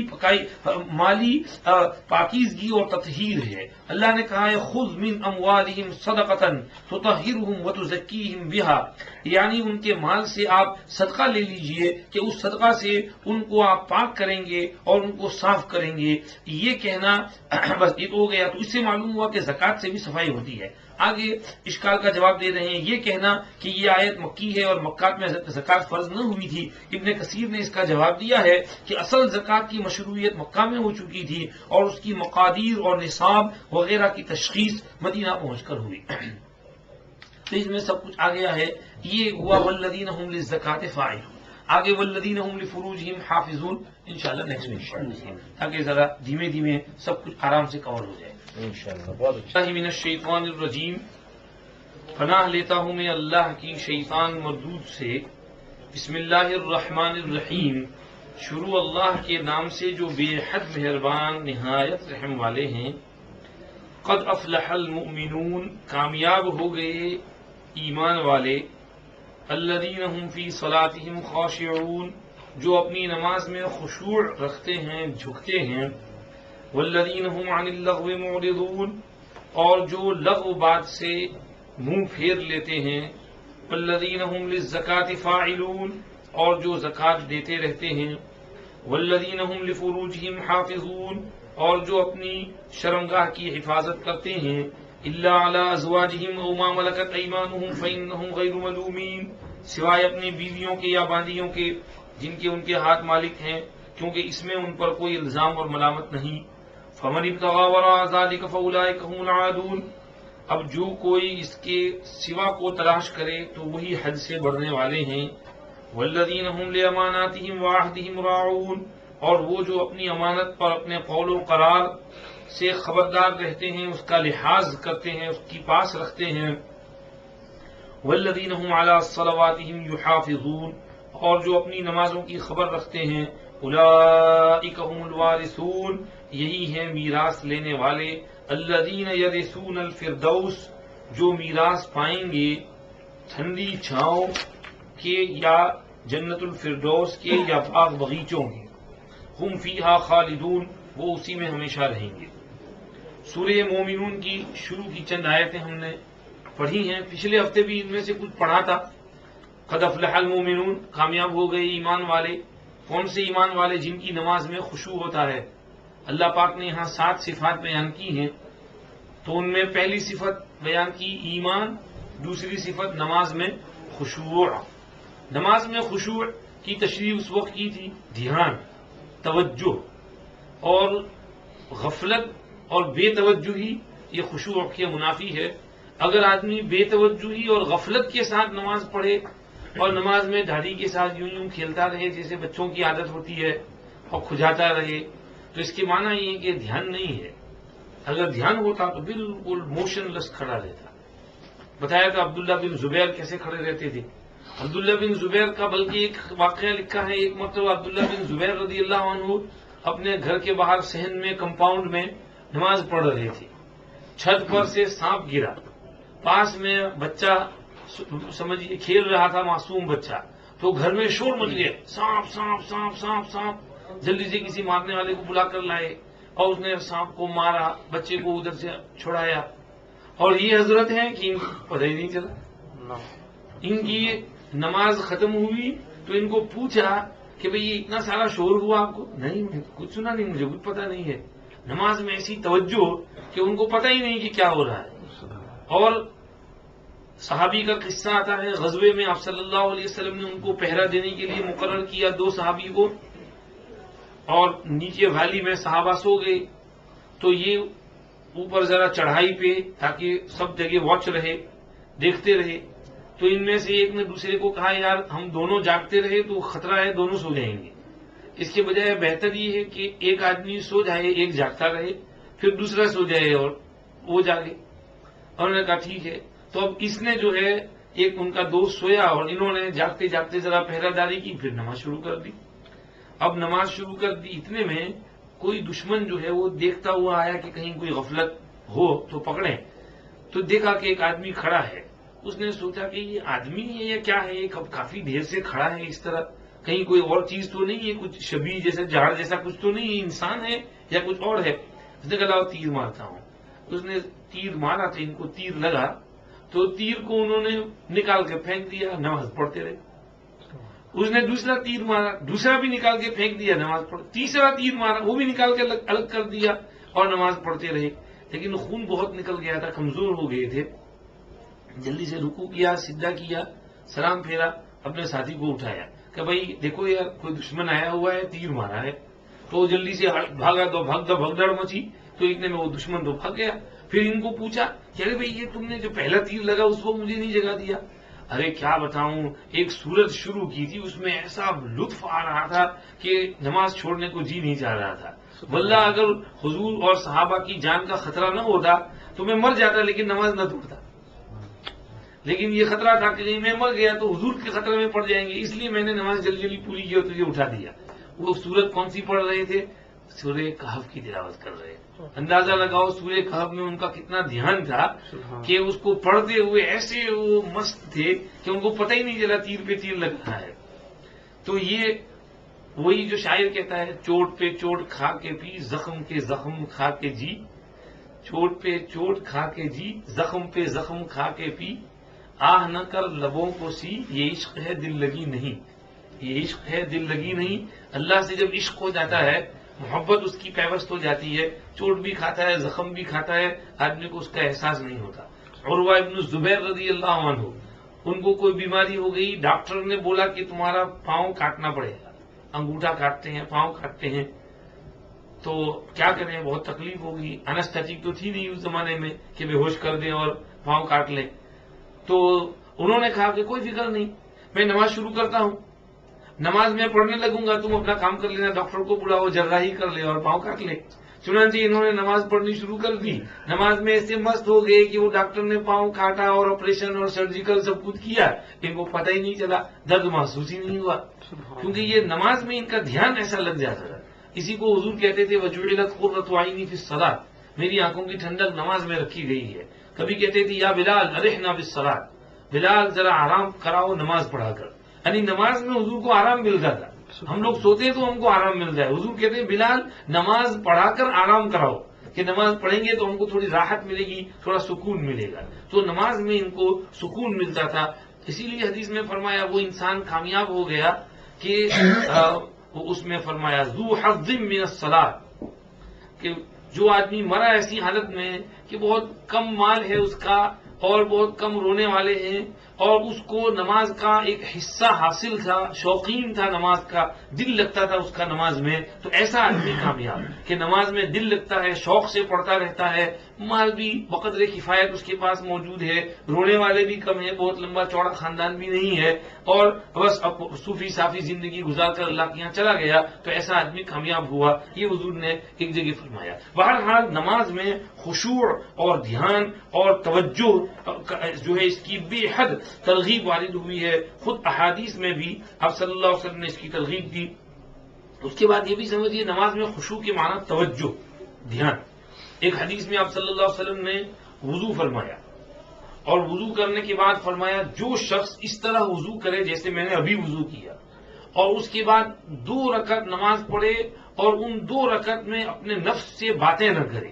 نفس سے باتوں کرنے کا مطلب ڈے ڈریمنگ نہ کرے، اور نفس سے اس کی باتیں نہ ہو بلکہ اس کا دھیان ہو اس کی نماز میں، پوری نماز میں، تو اس کے پچھلے تمام گناہ بخش دیے جائیں گے. شرط کیا ہے؟ حضور نے جس طرح وضو کیا تھا اس طرح وضو کر کے 2 رکعت نماز ایسی پڑھے کہ اس میں خوب دھیان ہو، توجہ ادھر ادھر نہ جائے. نماز میں 2 چیزیں ہیں، ایک تو خیالات کا آنا اور دوسرا ہے خیالات کو لانا. خیالات کو لانا یہ بہت بری چیز ہے کہ آدمی جان بوجھ کر کے نیت باندھے اور خیالات کے اندر ڈوب جاوے اور تصورات کے اندر مگن ہو جائے اور حساب کتاب شروع کر دے نماز کے اندر اپنا. بعض بچے فٹ بال سکورز کا حساب کتاب کرتے ہیں، کوئی کرکٹ کا حساب کتاب کرتا ہے کہ اس کی اتنے رن ہوئے، اس کے اتنے رن ہوئے ہیں اور یہ جیت جائے گا نہ وہ جیت جائے گا. یہ نماز میں حساب کتاب شروع ہوتا ہے وہ بنیے کی طرح سے. اور بنیے ایک مرتبہ امام صاحب نے مغرب کی نماز میں 2 رکعت پر سلام پھیر دیا. اب پیچھے مصلیوں میں اختلاف ہو گیا. کچھ مصلی کہنے لگے حضرت کیا بات ہے آپ نے صرف 2 رکعت پڑھائی؟ امام صاحب کہہ رہے نہیں میں نے تو 3 پڑھائی. نہیں 2 پڑھائی. مصلیوں میں اختلاف، کچھ کہتے نہیں یار امام صاحب نے پوری 3 پڑھائی ہے، کچھ کہتے نہیں یار 2 پڑھائی ہیں. جب کافی جھگڑا وگڑا سا ہو گیا تو یہ بنیے صاحب کہے بھائی 1 منٹ میری بات سنو، امام صاحب نے 2 رکعت پڑھائی ہے. بھائی تو کیسے اتنے کانفیڈنس سے کہہ رہا ہے؟ میری 3 چھوٹی چھوٹی دکان ہیں، مغرب کی نماز میں آتا ہوں تو ہر رکعت میں ایک دکان کا حساب کر لیتا ہوں. آج 2 دکان کا حساب ہوا، 1 کا باقی ہے. تو وہ مغرب کی نماز میں حساب کرتا تھا اپنی دکان کا کہ میری دکان میں اتنی بکری ہوئی ہے اور اتنا یہ اور اس کا اتنا اور اس کا اتنا. تو یہ نماز کی نیت باندھتے ہی حساب کتاب شروع کر دیتے ہیں. ہمارے عبدالحی بھائی اللہ ان کو تندرستی نصیب کرے، بیچارے اب تو بیمار رہتے ہیں، ان کا بھی ڈائبٹیز میں ان کے پاؤں کا انگوٹھا کٹ گیا ہے، ابھی بھی کچھ دن ہاسپٹل میں رہ کر کے آئے ہیں. تو وہ پہلے رمضان میں یہاں آیا کرتے تھے، پورا مہینہ گزارتے تھے. تو ایک مرتبہ ہمارے مفتی شبیر صاحب کو تراویح میں 3 پارے پڑھنے کا شوق ہوا اور ایک اشرے کا ایک ختم ہوا. تو مفتی صاحب 3 پارے کی تلاوت کرتے تھے. اور بعض مرتبہ مفتی صاحب بہت لمبا کھینچ لیتے تھے اور پتہ نہیں 5 7 8 رکوع اور پارا آدھا پارا ایک رکعت میں پڑھ جاتے تھے، پھر دوسری رکعت میں مختصر پڑھ لیتے تھے. تو یہ عبدالحی جو ہے بیچارہ تھکا ماندہ آدمی، بوڑھا بیمار. خیر ایک دفعہ ایسا ہوا کہ مفتی صاحب نے سورہ کہف شروع کی اور پڑھتے پڑھتے پورا سپارہ کی اخیر تک فانطلقا حتی اذا رکبا فی السفینۃ خرقہا پر جا کر رکوع کیا اور رکوع کر کے سجدہ کر کے بیٹھ گئے، سلام پھیر دیا. اب مقتدی بیچارے ان میں جو اختلاف ہو گیا. بعض نے کہا کہ یار مفتی صاحب آپ نے تو 1 ہی رکعت پڑھائی، دوسرے کہتے ہیں نہیں 2 پڑھائی، 1 پڑھائی 2 پڑھائی. تو عبدالحی کھڑے ہوئے کہنے کہ بھائی مفتی صاحب نے 1 رکعت پڑھائی ہے. بھائی آپ کیسے اتنا کانفیڈنس سے بول رہے؟ بھائی مفتی صاحب تو اتنا لمبا کھینچتے ہیں کرایہ، تو میں تو پیچھے بیٹھا رہتا ہوں ستون سے ٹھیک لگا کر. مفتی صاحب جب رکوع میں جاتے ہیں تو میں کھڑا ہو کر رکوع میں چلا جاتا ہوں. آج تو کھڑا ہو کے ابھی رکوع میں گیا تھا کہ بیٹھ کے سلام پھیر دیا، ابھی تو 1 رکعت باقی ہے مفتی صاحب کی. تو یہ بعض مرتبہ حساب کتاب یوں بھی ہوتا ہے کہ بھئی اس طرح سے. حضرت امام ابو حنیفہ رحمۃ اللہ علیہ کے پاس کوئی آیا، کہنے لگا امام صاحب میں نے ایک جگہ خزانہ دفن کیا تھا اور میں بھول گیا اور مجھے یاد نہیں آ رہا. امام صاحب نے کہا بھائی خزانہ تو نے دفن کیا، تو بھول گیا تو میں کیا کروں؟ وہ تعویذ واویز دے دو، نہیں مجھے صاحب کو یہ مل جائے. امام صاحب نے فرمایا کہ بھائی تعویذ واویز تو کچھ نہیں تھا، تو ایسا کر، ایک تعویذ ایک عمل ہے اس کا کہ وضو کر اور رات کو عشاء کے بعد نماز پڑھنا شروع کر دی اور پوری رات نماز پڑھتا رہے تو کل صبح تک تجھے یاد آ جائے گا کہ تیرا خزانہ کہاں ہے، لیکن شرط ہے پوری رات نماز پڑھ۔ اس نے کہا ٹھیک ہے، اس نے نماز پڑھنا شروع کیا، 2 رکعت 4 رکعت 6 رکعت 8 10 ابھی کچھ رکعت پڑھی تھی کہ ایک دم سے وہ نماز کے اندر سب اس کو پران اس کا وہ سیٹلائٹ نیویگیشن آ گیا اس کے پاس، اور سارا وہ دماغ دوڑنے لگا کہ کہاں گیا تھا اور کس طرف اور جنگل میں کس جگہ اور کون سے جھاڑ کے پاس اس نے وہ دفن کیا تھا۔ تو نماز توڑ کے ہی بھاگا اور جا کر کے سیدھا اس جگہ پہنچ گیا اور یاد آ گیا کہ ہاں، اور وہاں پر جلدی جلدی وہ کھدائی کر کے اپنا خزانہ اور ٹریجر جو دفن کیا تھا مل گیا۔ دوسرے دن امام صاحب کے پاس آیا اور بہت شکریہ ادا کیا۔ امام صاحب نے فرمایا مجھے پتا تھا کہ شیطان اس کو پوری رات نماز نہیں پڑھنے دے گا، وہی آ کے بتا دے گا کہ یہ کہاں دفن کیا ہوا ہے، تو میں نے اس کو یہ ہیلا بتایا کہ تو پوری رات نماز پڑھ۔ مجھے پتا تھا شیطان کو تو نماز اچھی نہیں لگتی، شیطان آ کر کے بتا دے گا کہ جا فلاں جگہ سے لے لے، وہ نہیں پڑھنے دے گا اس کو نماز۔ تو یہ ہماری نمازیں تو ایسی ہیں کہ ہم نماز میں بھی ہمارا دھیان نہیں رہتا۔ تو ہم بچوں کو کہتے ہیں، ایک مرتبہ میں رحمان مسجد میں گیا تو میری رکعت چھٹی ہوئی تھی، امام صاحب رکوع میں تھے، میں جلدی جلدی اندر داخل ہوا، کوٹ رکھا اور صف کی طرف جانے لگا تو پیچھے جو ہے وہ اس میں سمجھیے کہ آخری صفوف میں وہ بچے، چھوٹے چھوٹے بچے کھڑے تھے، وہ بھی رکوع میں تھے، تو وہ رکوع میں بات کر رہے ہیں چیلسی 2 لیورپول 1۔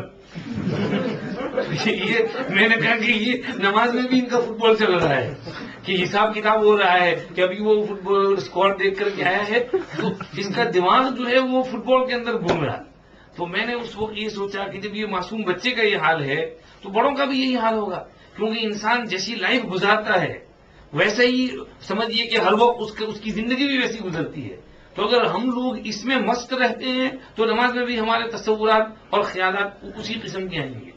اور سمجھیے کہ وہی جیسے وہ کہتے ہیں نا، مثل مشہور ہے بلی کے خواب میں چیچڑے، یعنی بلی رات کو سوئے گی تو بھی اس کو وہ چیچڑے ہی نظر آئیں گی، گوشت کی بوٹی کہاں ملتی ہے، اور وہی اسی کو سوچے گی۔ تو ہمارے بھی خواب میں یہی چیزیں، ہم جس چیز میں مست رہتے ہیں تو ہماری لائف اسی میں ہے، اور پھر نماز میں بھی وہی دھیان آتا ہے۔ تو اگر ایسی چیزوں میں مست ہیں اور ان کے خیالات آ رہے ہیں تو یہ اچھے نہیں ہیں۔ ہاں، اگر کوئی دین کے کام میں مشغول ہے اور دینی خیالات آئیں تو وہ مانع اور مضر نہیں ہے۔ اور خیالات کو سمجھیے کہ ایک تو یہ ہوا نا، خیالات کا لانا یہ برا ہے، دوسری چیز ہے خیالات کا آنا۔ تو نماز میں خیالات خود بخود آ جائیں اور آدمی اس کو دفع کرنے کی کوشش کرے، وہ اس کو اچھا نہیں لگ رہا ہے، خیالات آ رہے ہیں اور وہ کوشش کر رہا ہے کہ خیالات چلے جائیں، اور اللہ کا دھیان پیدا ہو کہ میں اللہ کے سامنے کھڑا ہوں، یعنی کیا ہو رہا ہے، کیوں خیالات آ رہے ہیں۔ ایک صحابی نے حضور کو پوچھا کہ یا رسول اللہ مجھے نصیحت کیجئے اور شارٹ اینڈ سمپل نصیحت کیجئے، تو آپ صلی اللہ علیہ وسلم نے فرمایا صلی صلاۃ مودع، بس اتنی نصیحت تیرے لیے، نماز ایسی پڑھ جیسے تو دنیا کو رخصت کر رہا ہے، فائنل نماز ہے، اس کے بعد ملک الموت تیری روح کھینچنے والے ہیں اور تجھے کوئی اور نماز پڑھنے کا چانس نہیں ملے گا۔ یہ تصور کر لے نماز شروع کرنے سے پہلے کہ یہ میری آخری نماز ہے، تو اس وقت دھیان سے تو نماز پڑھے گا، کوئی چیز یاد نہیں آئے گی، اللہ یاد آئیں گی، کیونکہ تجھے پتا ہے کبھی تیری روح نکلے گی اور اللہ کے پاس جائے گا۔ تو ہر نماز سے پہلے یہ سوچ لیا کر کہ میری آخری نماز ہے اور اس کو میں جس طرح دھیان سے پڑھوں تاکہ اللہ کے سامنے بھی میں جاؤں تو اللہ پاک مجھ سے راضی ہوں اور خوش ہوں۔ تو خیالات کو لانا برا ہے، خیالات کا آنا برا نہیں، اگر آدمی اس کو دفع کرے اور دور کرنے کی کوشش کرے۔ ایک بزرگ نے وہ حدیث سنی جو ہم نے ابھی بیان کی کہ کوئی آدمی اس طرح وضو کرے اور دھیان سے 2 رکعت نماز پڑھے، پچھلے سب گناہ بخش دیے رہیں گے۔ انہوں نے سوچا لاؤ یار آج میں ایسے ہی نماز پڑھتا ہوں، چنانچہ انہوں نے وضو کیا بڑے خشوع و خضوع کے ساتھ اور ادب سے دھیان سے نماز شروع کی، اور خوب اچھی طرح بالکل دھیان سے نماز پڑھتے رہے، شروع سے لے کر اللہ اکبر سے لے کر السلام علیکم ورحمۃ اللہ تک کوئی بھی خیال دل میں آنے نہیں دیا۔ شکر کیا اللہ کا، رات کو سوئے تو خواب دیکھا، جنت ہے، بہت بہترین خوبصورت حور ہے، لیکن اس کی آنکھیں نہیں ہیں۔ انہوں نے پوچھا کہ یہ کیا ہے، تو کہا کہ یہ تیری جنت ہے اور یہ حور تیری وہ جو 2 رکعت نماز تھی اس کا ثواب ہے، یہ تیری 2 رکعت نماز ہے جو حور کی شکل میں۔ تو پوچھا کہ بھئی اس کی آنکھیں کیوں نہیں ہیں، نابینا کیوں نظر آ رہی ہے؟ تو فرشتے نے کہا اس لیے کہ تو نے نماز تو بہت اچھی پڑھی بغیر خیالات اور بغیر دھیان کے، لیکن تو پوری نماز میں آنکھیں بند کیے رہا، اور نماز میں آنکھیں بند کرنا نبی کی سنت کے خلاف ہے۔ تو چونکہ تو نے سنت کی خلاف ورزی کی اس لیے اس میں ڈیفیکٹ رہ گیا کہ تیری نماز میں اتنی کسر رہ گئی، تو تجھے آنکھیں بند نہیں کرنا چاہیے تھا، آنکھیں کھول کے نماز پڑھنا چاہیے تھا۔ تو بعض آدمی پوری نماز میں آنکھیں بند کیے رہتے ہیں، تو پوری نماز میں آنکھ بند نہیں کرنی چاہیے بلکہ آنکھ کھلی رکھنی چاہیے۔ ہاں اگر ذرا سا چند لمحے کے لیے آدمی ذرا سے آنکھ بند کی توجہ کرنے کے لیے پھر کھول دی تو یہ ہو سکتا ہے کہ مضر نہ ہو، لیکن پوری نماز آنکھیں بند کر کے پڑھنا یہ خلاف سنت ہے، اور سمجھیے اس لیے اس کو بتایا گیا کہ تیری نماز میں یہ ڈیفیکٹ رہ گیا اور یہ حور عین کو نابینا کی شکل میں دکھایا گیا۔ بہرحال تو نماز میں خیالات کو لانا نہیں چاہیے، خیالات آ جائیں، دینی خیالات ہوں تو ہو سکتا ہے اس پر اللہ کے یہاں مواخذہ نہ ہو۔ حضرت عمر رضی اللہ عنہ کے ساتھ ایک دفعہ ایسا ہوا، حضرت عمر رضی اللہ عنہ نے مغرب کی نماز میں 2 رکعت پر سلام پھیر دیا، تو پیچھے سے لوگوں نے کہا حضرت خیر تو ہے، کیا بات ہے بھائی، ابھی تو 2 ہی رکعت ہوئی، آپ نے سلام پھیر دیا۔ اچھا 2 ہی رکعت ہوئی ہے، اوہو چلو پھر سے پڑھو نماز، کھڑے ہو جاؤ یہ ادا کرو۔ پھر حضرت عمر فرمانے لگے میں نے تو ایک فوج تیار کی اور مدینہ سے لے کر کے اس کو عراق تک پہنچا دیا، نماز کے اندر اندر ایک لشکر تیار کیا اور مدینہ منورہ سے لے کر کے عراق تک اس کو پہنچا دیا کہ یہ فوج اتنے آدمی، یہ ان کا روٹ ادھر سے جانا ہے اور اس راستے سے اور فلاں جگہ پہنچانا ہے۔ چونکہ حضرت عمر رضی اللہ عنہ کی یہ لائن تھی اور اسی میں مشغول رہتے تھے شب و روز، اس لیے بیچاروں کے اوپر اتنی فکر اور اتنا ٹینشن رہتا تھا کہ نماز میں بھی وہی خیالات آتے تھے، اور چونکہ یہ چیز ان کی اپنی ذات کے لیے نہیں تھا، یہ عالم اسلام کے فائدے کے لیے تھا، اس لیے حضرت حاجی امداد اللہ صاحب مہاجر مکی رحمۃ اللہ علیہ لکھتے ہیں کہ امید ہے کہ حضرت عمر کو ان کی اس نماز میں ہماری نماز سے زیادہ ثواب ملے گا، اس لیے کہ ہماری نماز ہمارے جیسی، حضرت عمر بھلے اس میں ان کی توجہ ادھر جاری مگر وہ بھی اللہ کی راہ میں اور اللہ کے دین کی فکر کے لیے، عالم اسلام کی فکر کے لیے تھا، تو اس میں ان کو اجر زیادہ ملے گا، وہ اپنی ذات کے لیے اپنے نفس کے لیے کوئی فکر اس میں نہیں تھی۔ بہرحال تو یہ نماز میں خشوع اختیار کرنا، اس کے بعد یہ بھی ذہن میں رہے خشوع قلب میں بھی ہوتا ہے، اعضاء اور جوارح میں بھی۔ خشوع کے معنی یہ ہے آدمی ارکان کو اطمینان سے ادا کرے، قیام اطمینان سے کرے، اور قیام میں ایک تو یہ کہ ہلے نہیں، ہلنا منع ہے۔ حضرت ابو بکر صدیق ان کی بیوی نماز میں ہل رہی تھی، اتنے زور سے ڈانٹا کہ وہ کہتی ہے نماز ٹوٹنے والی تھی، تو نماز میں ہلے نہیں۔ بعض لوگ اس طرح راک کرتے ہیں، تو یہ راک کرنا غیر اسلامی لوگوں کی عادت ہے، مسلمان کو اطمینان سے کھڑے رہنا چاہیے۔ دوسرے یہ کہ اسٹریٹ کھڑا ہو، اس طرح جھکا ہوا کھڑا نہ ہو، کیونکہ اگر جھکا ہوا کھڑا رہا اور رکوع میں چلا گیا تو یہ تو آدھا رکوع ہو جائے گا، تو قیام کرنا ہے، آدھا رکوع نہیں کرنا ہے، اسٹریٹ کھڑا رہے۔ بعض امام ائمہ کو دیکھا کہ وہ نماز شروع کرتے ہیں اللہ اکبر تو سیدھے کھڑے ہوتے ہیں، پھر الحمد قرات کرنے سے پہلے یوں جھک جاتے ہیں، تو یہ اس طرح جھک جانا یہ بھی غلط ہے، اسٹریٹ کھڑا رہے، رکوع کے اندر اسٹریٹ رکوع کرے، اس طرح رکوع کرے کہ اس کا سر اور سرین بالکل اسٹریٹ ہوں، ایک لیول میں ہوں۔ بعض لوگ رکوع یوں کرتے ہیں، بالکل قیام یوں ہے اور اتنا رکوع بھی ہے، تو یہ بھی ٹھیک نہیں ہے، اور بعض یوں چلے جاتے ہیں، یہ بھی ٹھیک نہیں ہے۔ ایسے اسٹریٹ رکوع ہونا چاہیے کہ یہ سر اور یہ سرین تو ایک لیول کے اندر ہو۔ آپ صلی اللہ علیہ وسلم سر مبارک نہ جھکاتے تھے اور نہ سر مبارک اونچا رکھتے تھے، اسٹریٹ رکوع ہوتا تھا۔ اس کے بعد جب کھڑے ہوں قیام میں تو قیام میں بھی سیدھے کھڑے رہیں، اور اس میں سمجھیے کہ جھکے نہیں، اور ایسا بھی نہیں کہ رکوع سے ذرا سا کھڑے ہو کر پھر سیدھے میں چلے گئے۔ بعض لوگ ایسا کرتے ہیں، رکوع ادھورا کرتے ہیں اور ذرا سا اللہ، تو اس کو سیدھا کھڑا ہونے کو اصطلاح میں اعتدال کہتے ہیں۔ تو نماز میں اعتدال قائم رکھنا، تو اعتدال کے ساتھ کھڑا رہنا، اطمینان سے سمیع اللہ لمن حمیدہ ربنا لک الحمد بولنا، یہ سمجھیے کہ اعتدال کہلاتا ہے۔ بعض ائمہ کے یہاں اعتدال فرض ہے، ایسا نہ کرنے پر نماز فاسد ہو جاتی ہے، حنفیہ کے یہاں واجب ہے۔ اس کے بعد جب سجدے میں جائے تو اطمینان سے سجدے میں جائے، پورا جھک کر نہ جائے، جہاں تک ہو سکے سیدھا نیچے آئے اور پہلے گھٹنے رکھے، اس کے بعد ہاتھ رکھے اور اس کے بعد اپنا سر رکھے، تو یہ سجدہ، اور ناک اور پیشانی اخیر میں رکھے، پہلے دونوں گھٹنے، اس کے بعد دونوں ہتھیلیاں اور اس کے بعد اپنا چہرہ۔ اور اگر کوئی بوڑھا ہے، بیمار ہے اور اس کو پہلے ہاتھ رکھنے پڑے کیونکہ گھٹنوں میں تکلیف ہے، درد ہے، اس لیے وہ پہلے ہاتھ رکھ دیتا ہے، تو اس کی بھی گنجائش ہے۔ بڑھاپے میں بعض مرتبہ آپ صلی اللہ علیہ وسلم پہلے ہاتھ رکھ دیتے تھے، اس کے بعد گھٹنے رکھتے تھے۔ اور جب سجدے میں جائے تو سجدہ بھی اطمینان سے کرے. سجدے میں بالکل ایسا سو نہ جائے جیسے پریس اپس کرتے ہیں اس طرح، بلکہ سرین جو ہے اونچی ہو اور مناسب مقدار تک، اور اپنا چہرہ جو ہے اپنی دو ہتھیلیوں کے بیچ میں رکھے. یہ ہتھیلیاں ہیں تو ان کے بیچ میں ہو، ہاتھ پیچھے بھی نہ ہو اور آگے بھی نہ ہو. تو ایسا بھی سجدہ نہیں ہونا چاہیے، کیوں بھی نہیں ہونا چاہیے، بلکہ چہرہ کی لائن میں سمجھیے کہ ہتھیلیاں ہونی چاہیے اور سجدہ کرے اطمینان سے. پھر سجدے کے بعد جب بیٹھے تو بعض لوگ سجدے سے یوں بیٹھ کر پھر فوراً چلے جاتے ہیں، تو ذرا سے یوں جھک کر پھر جانا یہ بھی خشوع خضوع کے منافی ہے. سجدے سے اٹھ کر کے یوں پورا بیٹھے اور اللہ اکبر. اور نوافل میں تو یہاں دعا بھی آتی ہے، دعا پڑھے اللہم اغفر لی وارحمنی وعافنی وارزقنی واجبرنی واہدنی وارفعنی، یہ دعا پڑھ لے اور اس کے بعد پھر دوسرے سجدے میں جائے. سبحان ربی الاعلیٰ سبحان ربی الاعلیٰ سبحان ربی الاعلیٰ اطمینان سے کہے. یہ توجہ رکھے کہ انسان سجدے میں اپنے اللہ کے سب سے قریب ہوتا ہے، سب سے زیادہ کلوز سجدے میں ہوتا ہے، اس لیے دھیان سے سجدہ کرے. اسی طرح پھر بیٹھنے کی کیفیت میں یہ نماز میں خشوع ہوا، خشوع خضوع کے ساتھ دھیان سے نماز پڑھنا ہوا.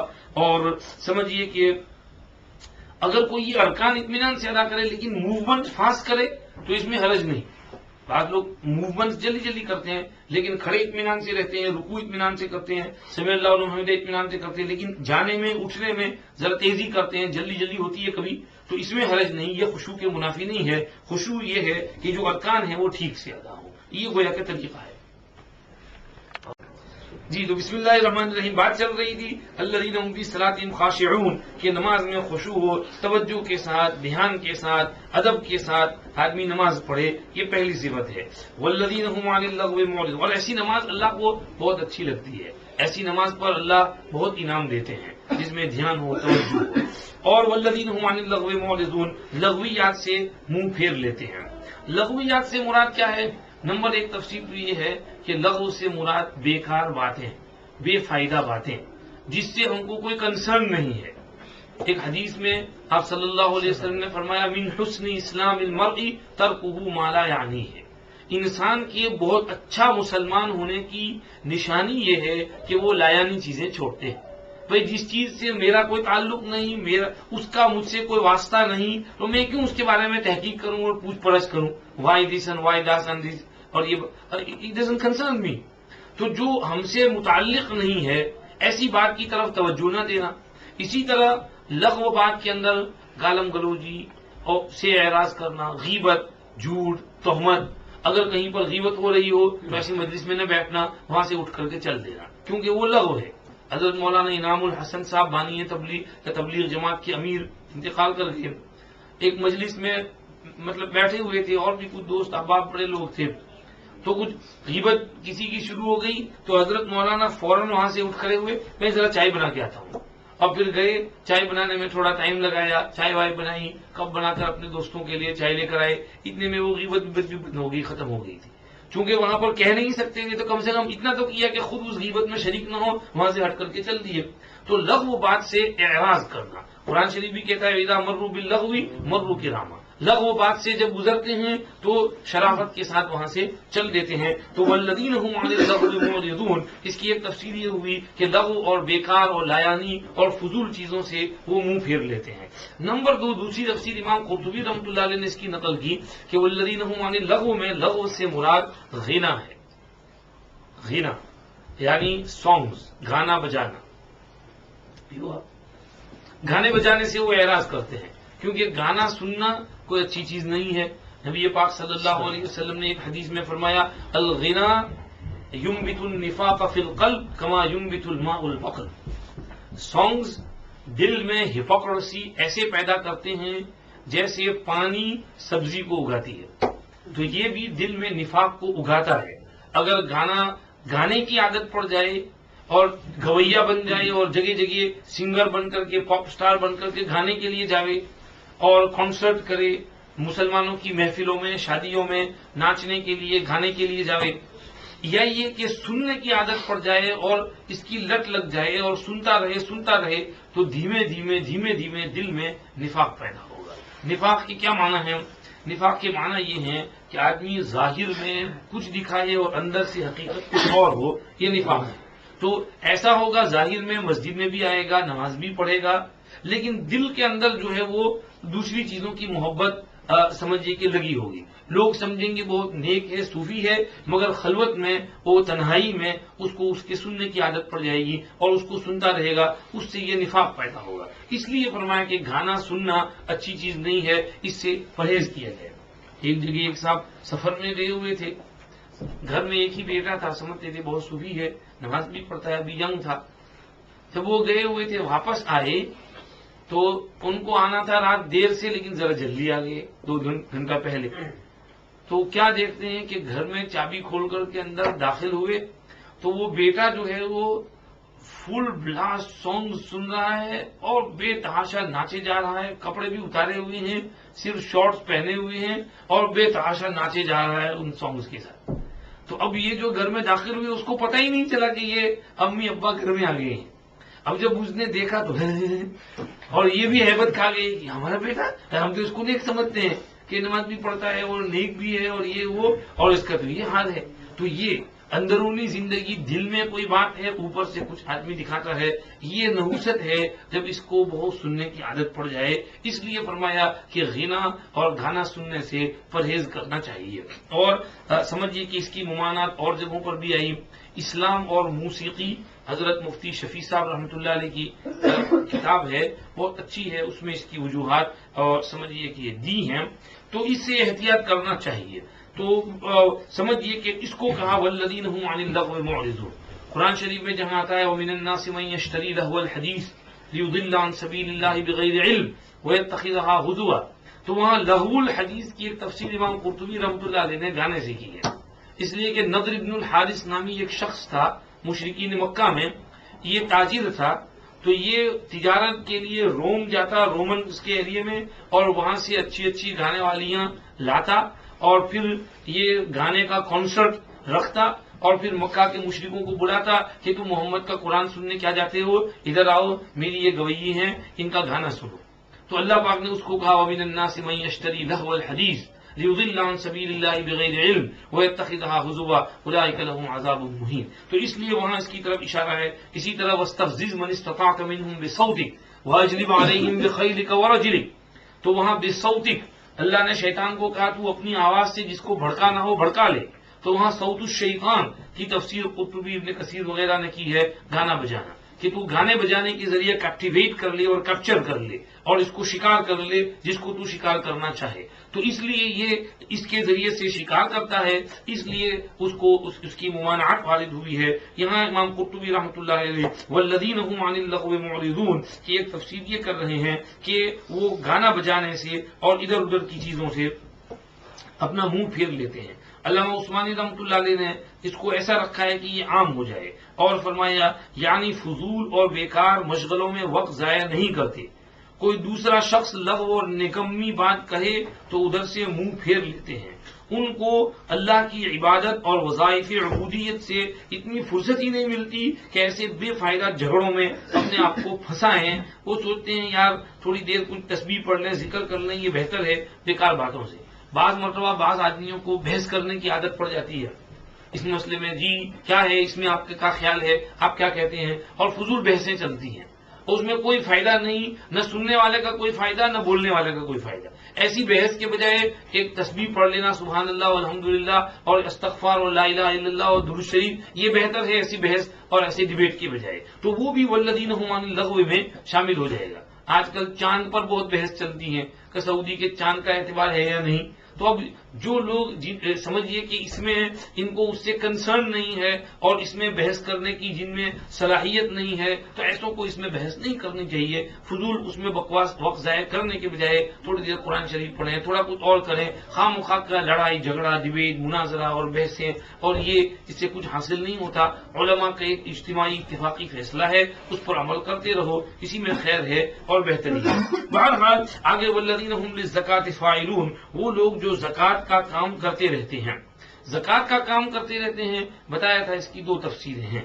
نمبر 1 تفسیر تو یہی کہ انسان کے مال میں جو اللہ نے زکوٰۃ فرض کی ہے اس کو ادا کرتے ہیں. 2.5% سرپلس ویلتھ میں سے جو بچا ہوا ہے بینک میں ریزرو میں ایسے ہی پڑا ہوا ہے، تو اس میں سے 2.5% اپنا عطا کر دیتے ہیں، زکوٰۃ صحیح دیتے ہیں۔ اور زکوٰۃ صحیح دینا بہت ضروری ہے۔ اگر زکوٰۃ صحیح ادا نہیں کریں گے تو حدیث میں مسلم شریف میں وعید آئی ہے، من آتاہ اللہ مالا فلم یؤدی زکاتہ مثل له یوم القیامۃ شجاعا اقرع له زبیبتان ثم یأخذ بلہزمتیہ فیقول انا مالک انا کنزک۔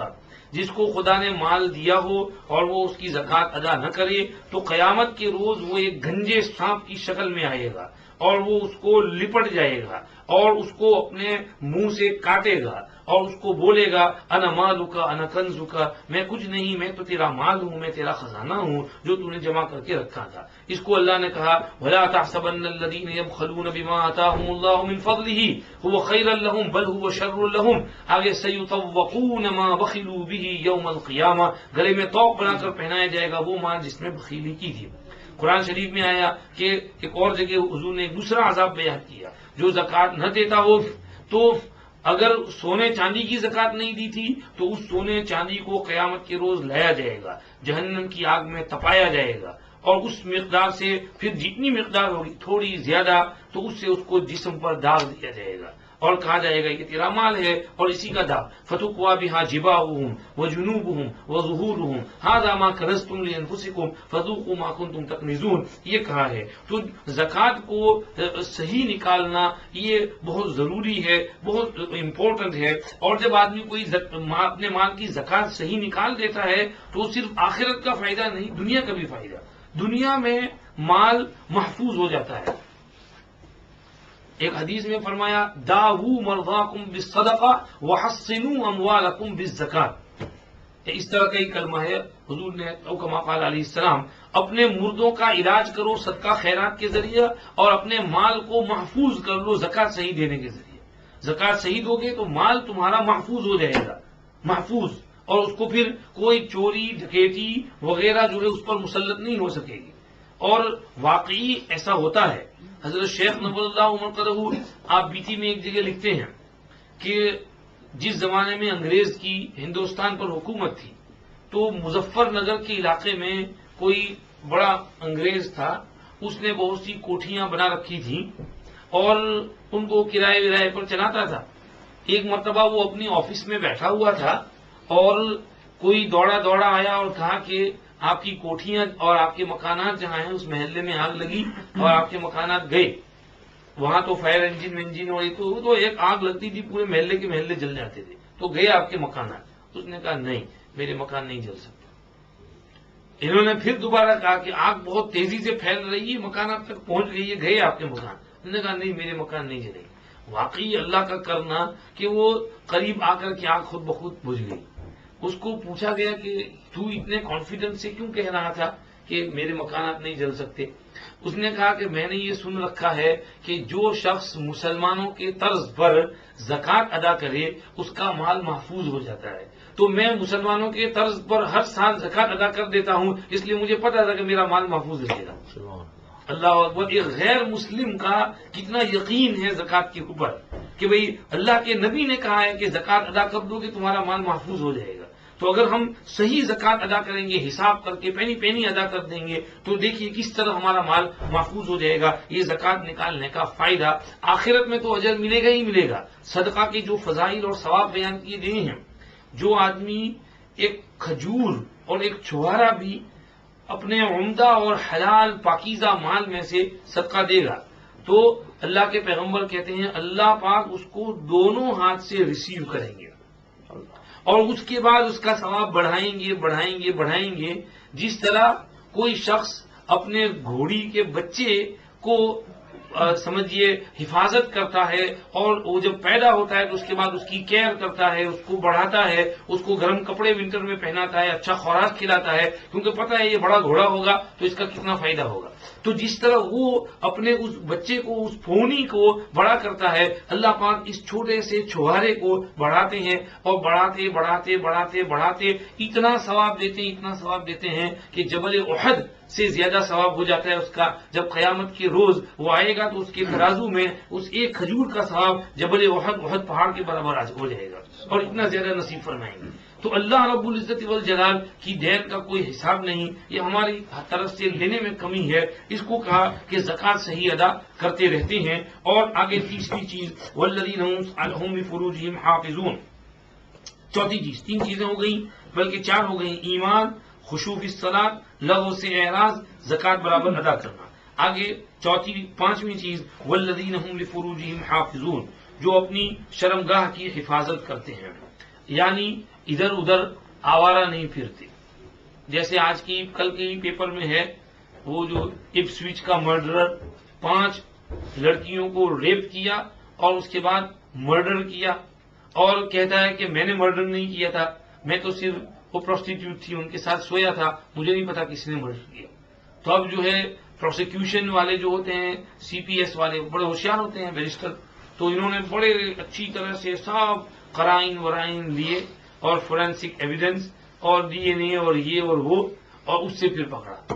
اور اس میں انہوں نے اس طرح پکڑا کہ وہ جو ان میں سے ایک لڑکی تھی تو اس کے بالوں میں اس کے کارپیٹ کے ٹیشو تھے، تو انہوں نے کہا کہ تو نے تو کہا کہ تو نے صرف اس کو فری رائڈ دی تھی اپنی گاڑی میں ایک جگہ سے دوسری جگہ، تو گاڑی میں جب آدمی بیٹھتا ہے تو کارپیٹ کے ٹیشو بال میں کیسے آ جاتے ہیں؟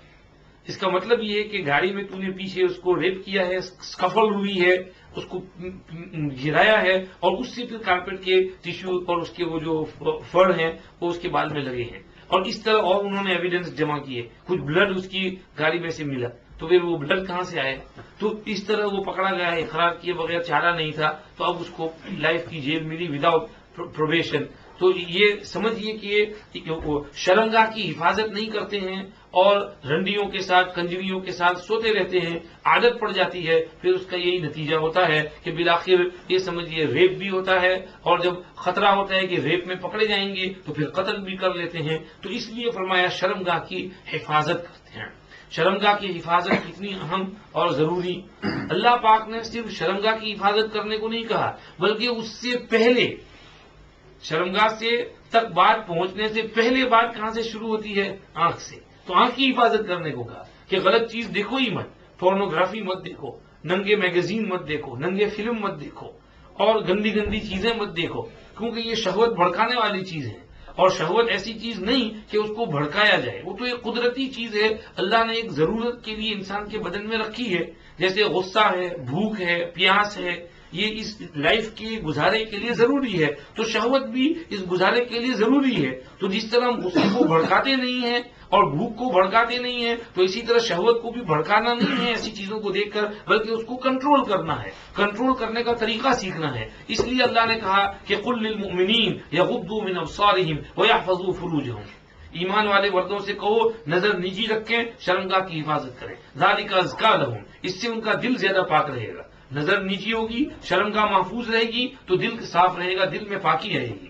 اور آگے وقل للمؤمنات یغضضن من ابصارہن ویحفظن فروجہن، ایمان والی عورتوں سے بھی کہو کہ وہ بھی بھلے برقع پہنی ہوئی ہوں لیکن برقع پہن کر بھی اپنی نگاہوں کو ادھر ادھر نہ گھومنے دیں، بلکہ نیچے جھکا کر کے رکھیں۔ جب چلے بھی باہر جائیں ضرورت سے تو مرد بھی ادھر ادھر نہ دیکھتا پھرے بلکہ نظر نیچی رکھ کر چلے۔ حضرت مولانا شمس الدین رحمۃ اللہ علیہ جامعہ حسینیہ ناندیڑ میں پڑھانے آتے تھے، تو اس طرح سے بغل میں اپنی کتاب دبائی، اپنے گھر سے نکلے اور بیک اسٹریٹ میں سے آتے تھے، مین روڈ پر سے نہیں کہ کہیں غیر محرم پر نظر نہ پڑ جائے، کتاب دبائی اور پچھلی سڑک سے بس یوں نیچے نظر جھکا کر کے چلتے چلتے چلتے وہ محلے سے پار ہو کر کے مدرسے میں آ گئے اور آ کر کے اپنا سبق پڑھانا شروع کر دیا۔ سبق سے فارغ ہوئے، کتاب دبائی اور واپس جو ہے اسی راستے سے، تاکہ راستے میں کہیں کسی غیر محرم کے اوپر نظر نہ پڑ جائے۔ تو نظر کی حفاظت کرو، شرمگاہ کی حفاظت کرو، قرآن اس کی تاکید کرتا ہے۔ اللہ کے نبی نے ایک حدیث میں فرمایا من یضمن لی ما بین لحییہ ورجلیہ اضمن لہ الجنہ، جو مجھے دو چیزوں کی گارنٹی دے میں اس کے لیے جنت کی گارنٹی دیتا ہوں۔ ایک جو دو جبڑوں کے بیچ میں ہے یعنی زبان، اور دو ٹانگوں کے بیچ میں ہے یعنی شرمگاہ۔ زبان کی حفاظت کرو، شرمگاہ کی حفاظت کرو، جب تمہارے لیے جنت کی گارنٹی ہے، ضمانت ہے، سرٹیفکیٹ لکھ دیتا ہوں کہ تم جنتی ہو اگر زبان کی حفاظت کرو، شرمگاہ کی حفاظت کرو۔ تو یہ شرمگاہ کی حفاظت کرنے کا کتنا بڑا فائدہ ہے کہ آدمی سمجھیے اپنی حفاظت کرے، شرمگاہ کی، اپنے دین کی، ایمان کی، حیا اور شرم اور ماڈسٹی کی حفاظت کرے۔ اس کو کہا والذین هم لفروجہم حافظون، جو اپنی شرمگاہ کی حفاظت کرتے ہیں اور سمجھیے کہ زنا نہیں کرتے اور سمجھیے بدکاری لواطت نہیں کرتے اور حرکتیں نہیں کرتے۔ آگے فرمایا الا علی ازواجہم، ہاں مگر اپنی بیویوں پر، بیویوں کے ساتھ اللہ پاک نے ہم بستری جائز رکھی ہے، اور او ما ملکت ایمانہم، باندیوں کے ساتھ جن کو ان کے ہاتھ مالک ہیں، فإنہم غیر ملومین، کہ اس میں ان پر کوئی ملامت نہیں ہوگی کہ اپنی بیوی سے اپنی شہوت پوری کریں۔ اور اللہ پاک نے یہ ازدواجی تعلق اسی لیے رکھا ہے تاکہ پھر آگے نسل چلے۔ اگر یہ شہوت نہ ہوتی، بیوی نہ ہوتی، تو پھر نسل کیسے چلتی آگے؟ تو دنیا میں توالد اور تناسل اور دنیا کا قیام اور بقا ضروری ہے، اس لیے اللہ کہہ رہے ہیں ہم نے شہوت بھی دی، شرمگاہ بھی دی، بیویاں بھی دی، تاکہ ضرورت پوری کرو اور اپنی یہ حاجت پوری کرو، دنیا کا ایک سلسلہ چلتا رہے، تو سوائے اپنی بیویوں کے۔ آگے فرمایا فمن ابتغى وراء ذلك، جو کوئی اس کے علاوہ کو تلاش کرے گا، فاولئک هم العادون، تو وہی لوگ حد سے آگے بڑھنے والے ہیں۔ فمن ابتغى وراء ذلك، اس کے علاوہ کو ڈھونڈے گا۔ امام قرطبی رحمۃ اللہ علیہ کہتے ہیں کہ بیوی اور باندی کے علاوہ کو ڈھونڈنا، اس میں دو تین چیزیں شامل ہو جاتی ہیں۔ ایک لواطت اور بدفعلی، مرد کا مرد کے ساتھ بدکاری کرنا، تو یہ حرکت جو ہے یہ بھی وراء ذلک فاولئک هم العادون میں ہے۔ اسی لیے حضرت لوط علیہ السلام نے اپنی قوم کو کہا تھا بل انتم قوم عادون، بلکہ تم تو لمٹ سے آگے جانے والے لوگ۔ اللہ پاک نے ہر چیز کی لمٹ رکھی ہے، کھانے پینے ہر چیز کی، تو شہوت پورا کرنے کے لیے ایک لمٹ رکھی ہے، تم اس لمٹ کو کراس کر کے آگے تجاوز کر رہے ہو۔ تو فاولئک هم العادون میں ایک چیز تو یہ لواطت شامل ہوئی، شرعی طور پر سمجھیے منع ہے، اور انسانیت بھی اس سے ابا کرتی ہے اور منع کرتی ہے کہ یہ حرکت نہیں کرنی چاہیے۔ اور سمجھیے کہ ڈاکٹروں سے پوچھو، اگر بیماریاں پھیلتی ہیں ایڈز وغیرہ تو اس کا سبب بھی یہی ہے، اور یہ بیماری انہی لوگوں میں زیادہ ہوتی ہے، اور اس کی وجہ سے اور امراض ہوتے ہیں، سوشل پرابلمز ہوتے ہیں، اور اسی طرح سے ڈپریشن اور مینٹل پرابلمز ہوتے ہیں۔ ان لوگوں میں، اس کمیونٹی میں مینٹل پرابلمز بہت ہوتے ہیں، اس لیے کہ وہ ہر وقت اس میں مینٹلی ڈپریس قسم کے رہتے ہیں۔ شروع میں تو بہت جوش ہوتا ہے، جوانی ہوتی ہے، گندی حرکتیں ہوتی ہیں، جیسے تھوڑی عمر ہوتی ہے تو پھر وہ دیکھتے ہیں کہ یار what kind of life is this, یہ کیا ہو رہا ہے، where am I going, no place to go to, پھر ڈپریس ہو جاتے ہیں، ڈاؤن ہو جاتے ہیں، پھر وہ معاشرے کے اوپر، سوسائٹی کے اوپر برڈن پڑتے ہیں۔ تو economical problems, social problems, mental problems, یہ سب اس کے ساتھ ہے۔ اسی لیے وہ ایک کتاب میں ڈاکٹر نی صاحبہ لکھتی ہیں کہ یوروپ جو ہے اس کے ڈاکٹر ابھی تک یہ فیصلہ نہیں کر سکے کہ یہ لواطت اور ہوموسیکشوالٹی جو ہے وہ صحیح ہے یا غلط ہے۔ ابھی تک وہ تمیز میں ان کو سمجھ ہی نہیں پڑی، فضل ہے، کنفیوزڈ ہے۔ لیکن اللہ کا شکر ہے کہ اللہ نے ہمیں اتنا بہترین گائیڈنس اور ہدایت اور شریعت نصیب فرمائی۔ من یہد اللہ فہو المہتدی ومن یضلل فلن تجد له ولیا مرشدا۔ اللہ پاک ہمارے ہادی ہیں، اللہ نے ہم کو کہہ دیا، صاف کلیئر بتا دیا کہ یہ چیز غلط ہے، اس کو مت کرنا، یہ چیز یہ غلط، یہ غلط، یہ غلط، یہ غلط، ان کے پیچھے نہ جانا۔ تو ہمارے لیے تو بہت سمپل اور آسان ہو گیا کہ we mustn't do this, do mustn't do this, اور یہ کام کرنے کا، یہ کرو، یہ کرو، یہ کرو، اس کو کریں گے، اس سے بچو، اس سے بچو، اس سے بچو، یہ جائز، یہ حلال، اور یہ ناجائز، یہ حرام۔ تو ہمارے لیے تو سب کچھ اللہ پاک نے صاف ستھرا کر کے رکھ دیا ہے۔ تو اللہ کا شکر ہے کہ ہمارے پاس یہ اللہ کا کلام ہے، اللہ کے نبی کی باتیں ہیں۔ تو اس لیے یہ حرکت جو ہے سمجھیے کہ لواطت والی، یہ بھی نمبر ایک فاولئک هم العادون سے سمجھ میں آ رہا ہے کہ جو اپنی بیوی یا باندی کو چھوڑ کر کوئی اور حرکت کرے تو وہ حد سے آگے جانے والا، لمٹ سے نکلنے والا ہے اور زیادتی کرنے والا ہے۔ اس کے اندر ایک تو وہ شامل ہوتا ہے، اور جب ایسی حرکت کرتے ہیں تو اس پر اللہ کی طرف سے کیا ہوتا ہے، نحوست اترتی ہے۔ اللہ کے پاک پیغمبر صلی اللہ علیہ وسلم کہتے ہیں ملعون من عمل عمل قوم لوط، لعنت جاتی ہے اس شخص پر جو قوم لوط والی حرکت کرتا ہے۔ لعنت کہتے ہیں اللہ کی رحمت سے دور کر دینا۔ ایک دوسری جگہ فرمایا اللہ پاک اس کی طرف نظر نہیں کرتے، اللہ دیکھتے بھی نہیں ہیں۔ آدمی کو جب کسی سے ناگواری ہوتی ہے تو اس سے نظر کترا لیتا ہے، اگر وہ یہاں پیسج میں بھی ملے اور سامنے سے آ گیا تو آدمی نظر پھیر لے گا۔ تو اللہ پاک اس سے نظر پھیر لیتے ہیں، یعنی اللہ کی توجہ ہی نہیں رہتی اس کی طرف، اللہ اس سے اتنے ناراض، جیسے کوئی کسی سے ناراض ہو اور منہ پھیر لے، اللہ بھی اس سے منہ پھیرے، یہ تو نکما آدمی ہے، کسی کام کا نہیں، یہ کیا ہے، کیسی حرکت کر رہا ہے۔ تو اللہ پاک ایسے شخص کی طرف اوپر لعنت نازل کرتے ہیں، اور اللہ پاک کی نظر نہیں جاتی، نظر کرم نہیں جاتی، نظر عنایت متوجہ نہیں ہوتی ایسے شخص کی طرف، اس لیے ایسی حرکتوں سے منع کیا گیا ہے، اور یہ نمبر 1 اس میں شامل ہے۔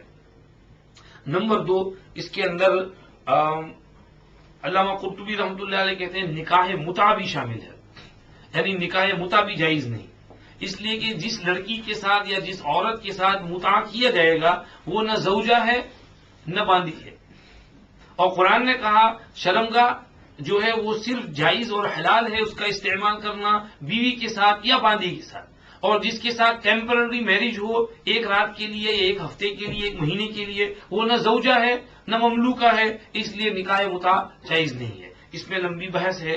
اور تیسرے قرطبی رحمۃ اللہ علیہ نے اس میں کہا استمناء بالید بھی اس میں شامل ہے، اپنے ہاتھ سے جھلک مارنا، یہ بھی فاولئک هم العادون میں شامل ہے، کیونکہ یہ اللہ نے کہا ہے یہ فمن ابتغى وراء ذلك، اس کے سوا کوئی اور کام کریں گے وہ لمٹ سے آگے نکلنے والے ہیں، یہ سب چیزیں اس میں شامل ہو جاتی ہیں۔ بسم اللہ الرحمن الرحیم۔ جی تو بات چل رہی ہے فمن ابتغى وراء ذلك فاولئک هم العادون، جو اس کے علاوہ کو ڈھونڈے گا تو وہی حد سے تجاوز کرنے والا ہے اور حد سے آگے نکلنے والا ہے۔ تو اس میں ایک تو لواطت بھی آ گئی، دوسرے زنا بھی آ گیا، زنا تو ہم نے بیان کرنا رہ گیا، زنا کی حرمت بھی اس میں شامل ہو گئی، اور تیسرے نکاح متع بھی اس میں شامل ہو گیا۔ نکاح متع یہ ہے کہ کوئی شخص کسی کے ساتھ کچھ وقت کے لیے ٹیمپرری شادی کرے۔ شروع زمانے میں اس کی اجازت تھی، آپ صلی اللہ علیہ وسلم نے دی تھی، جب صحابہ کرام رضوان اللہ علیہ اجمعین غزوات میں نکلتے تھے، دور دور 2-3 مہینے لگ جاتے تھے، تو اس وقت حضور نے اجازت دی تھی کہ بھئی کہیں گئے ہوں، کچھ مدت کے لیے وقتی طور پر نکاح کریں تو ٹھیک ہے، کام چل جائے گا۔ لیکن بعد میں فتح غزوہ خیبر کے موقع پر حضور نے اس کی حرمت کا اعلان فرمایا، اس کے بعد فتح مکہ کے موقع پر پھر اجازت دی تھی، پھر اوتاس والے سال پھر اس کو حرام کر دیا، اور اس کے بعد اس کی حرمت قیامت تک ہمیشہ کے لیے اب رہ گئی اور ہو گئی۔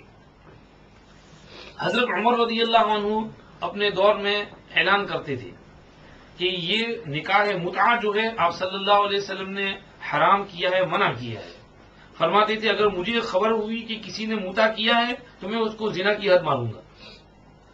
تو حضرت عمر نے بہت زور شور سے اس کا اعلان کیا تھا تاکہ کوئی یہ متع والی حرکت نہ کرے، ٹیمپرری میرج۔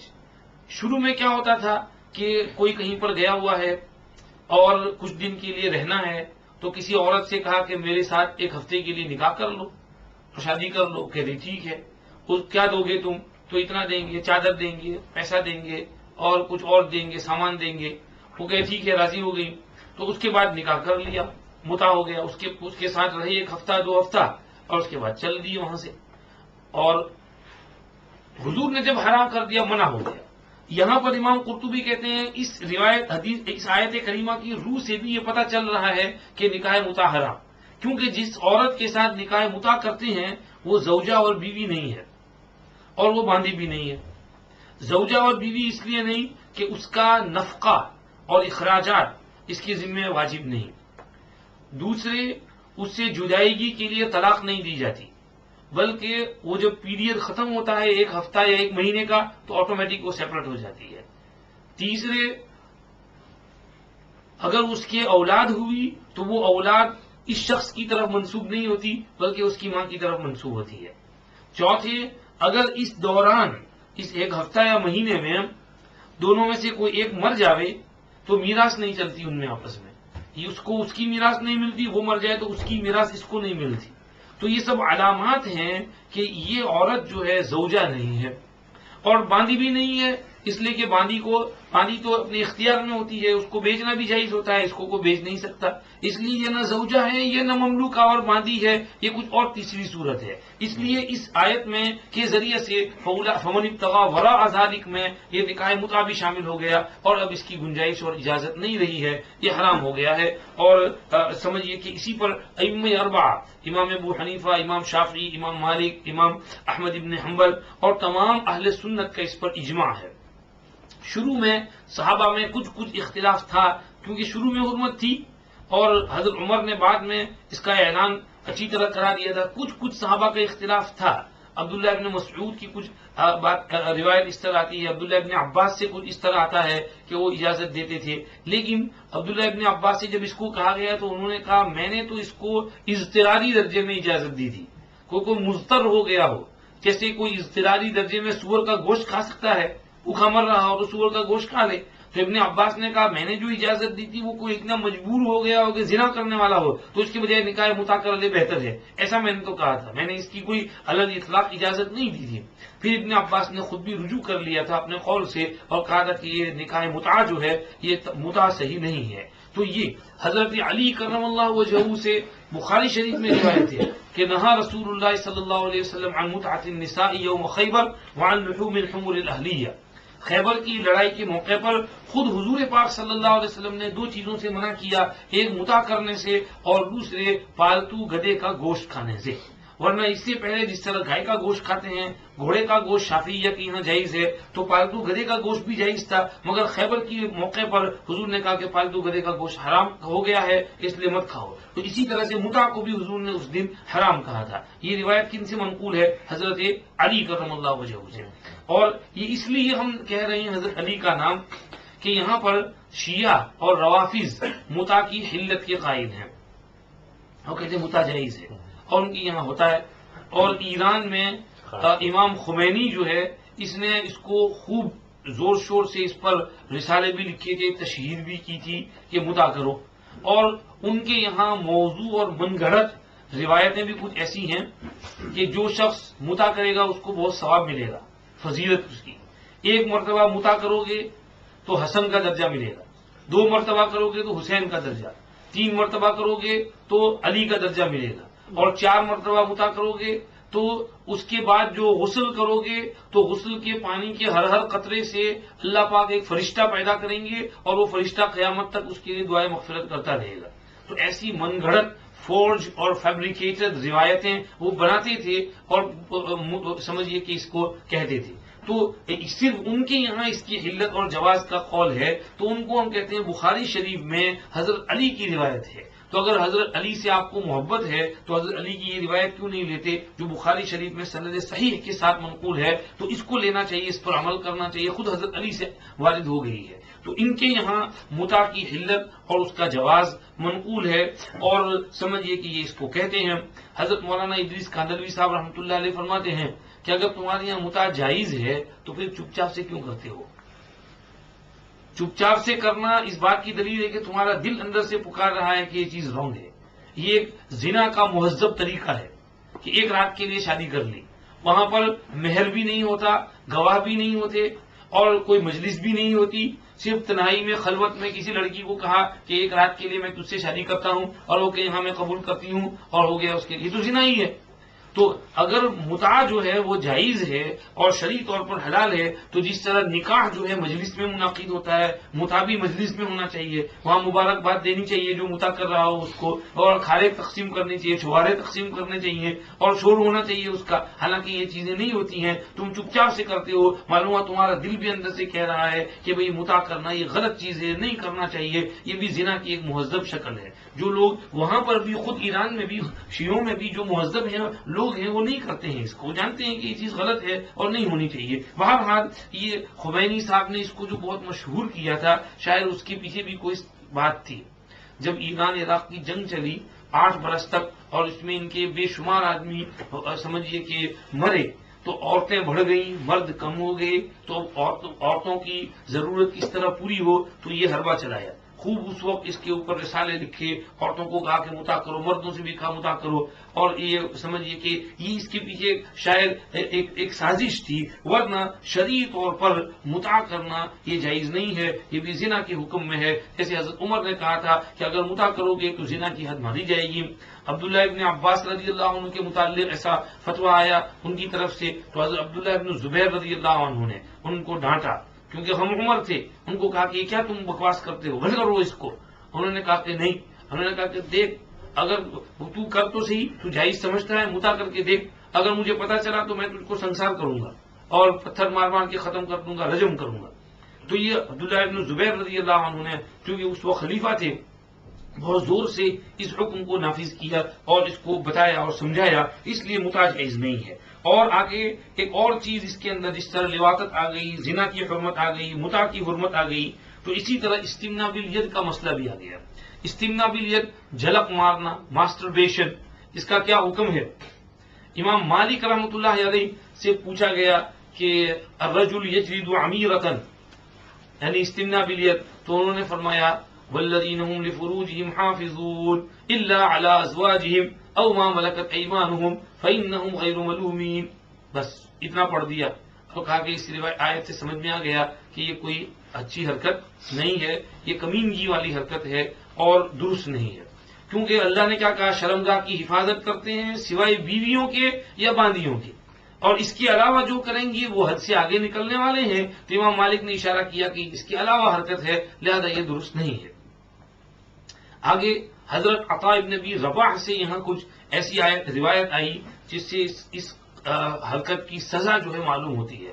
وہ کہا کرتے تھے کہ بلغنی ان رجالا یبعثون یوم القیامت وایدیہم حبالا فاظنهم هؤلاء، مجھے یہ خبر پہنچی ہے کہ کچھ لوگ قیامت کے دن اس طرح اٹھیں گے کہ ان کے ہاتھ حمل والے ہوں گے، میرا خیال یہ ہے کہ یہ یہی لوگ ہیں جو اس حرکت کو کرتے ہیں۔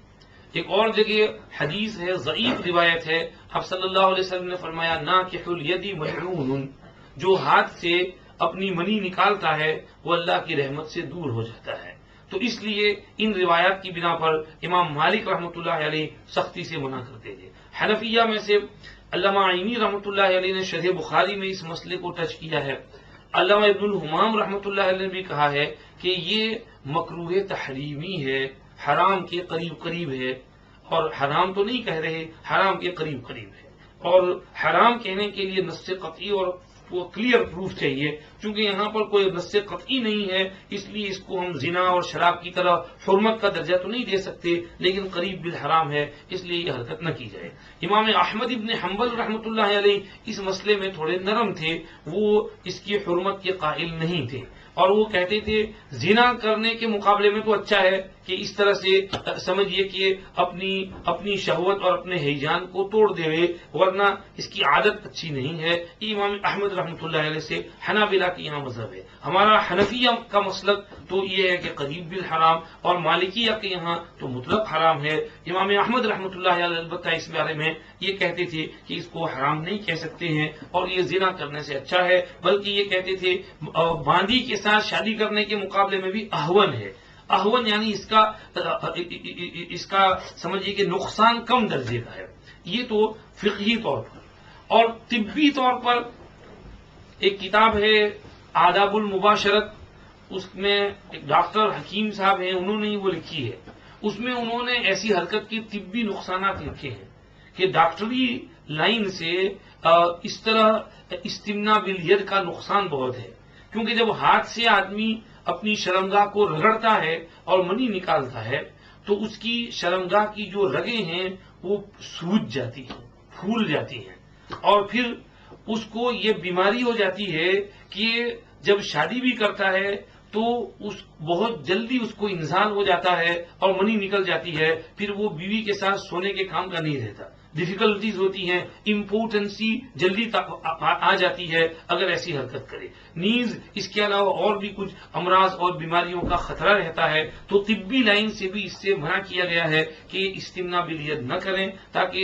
آگے چل کر کے لائف میں اس کے نقصانات نہ ہوں اور اس سے حفاظت ہو۔ بہرحال امام مالک رحمۃ اللہ علیہ نے کہا کہ فمن ابتغى وراء ذلك میں یہ بھی آ جاتا ہے اور وہ اس سے استدلال کرتے ہوئے منع کرتے تھے۔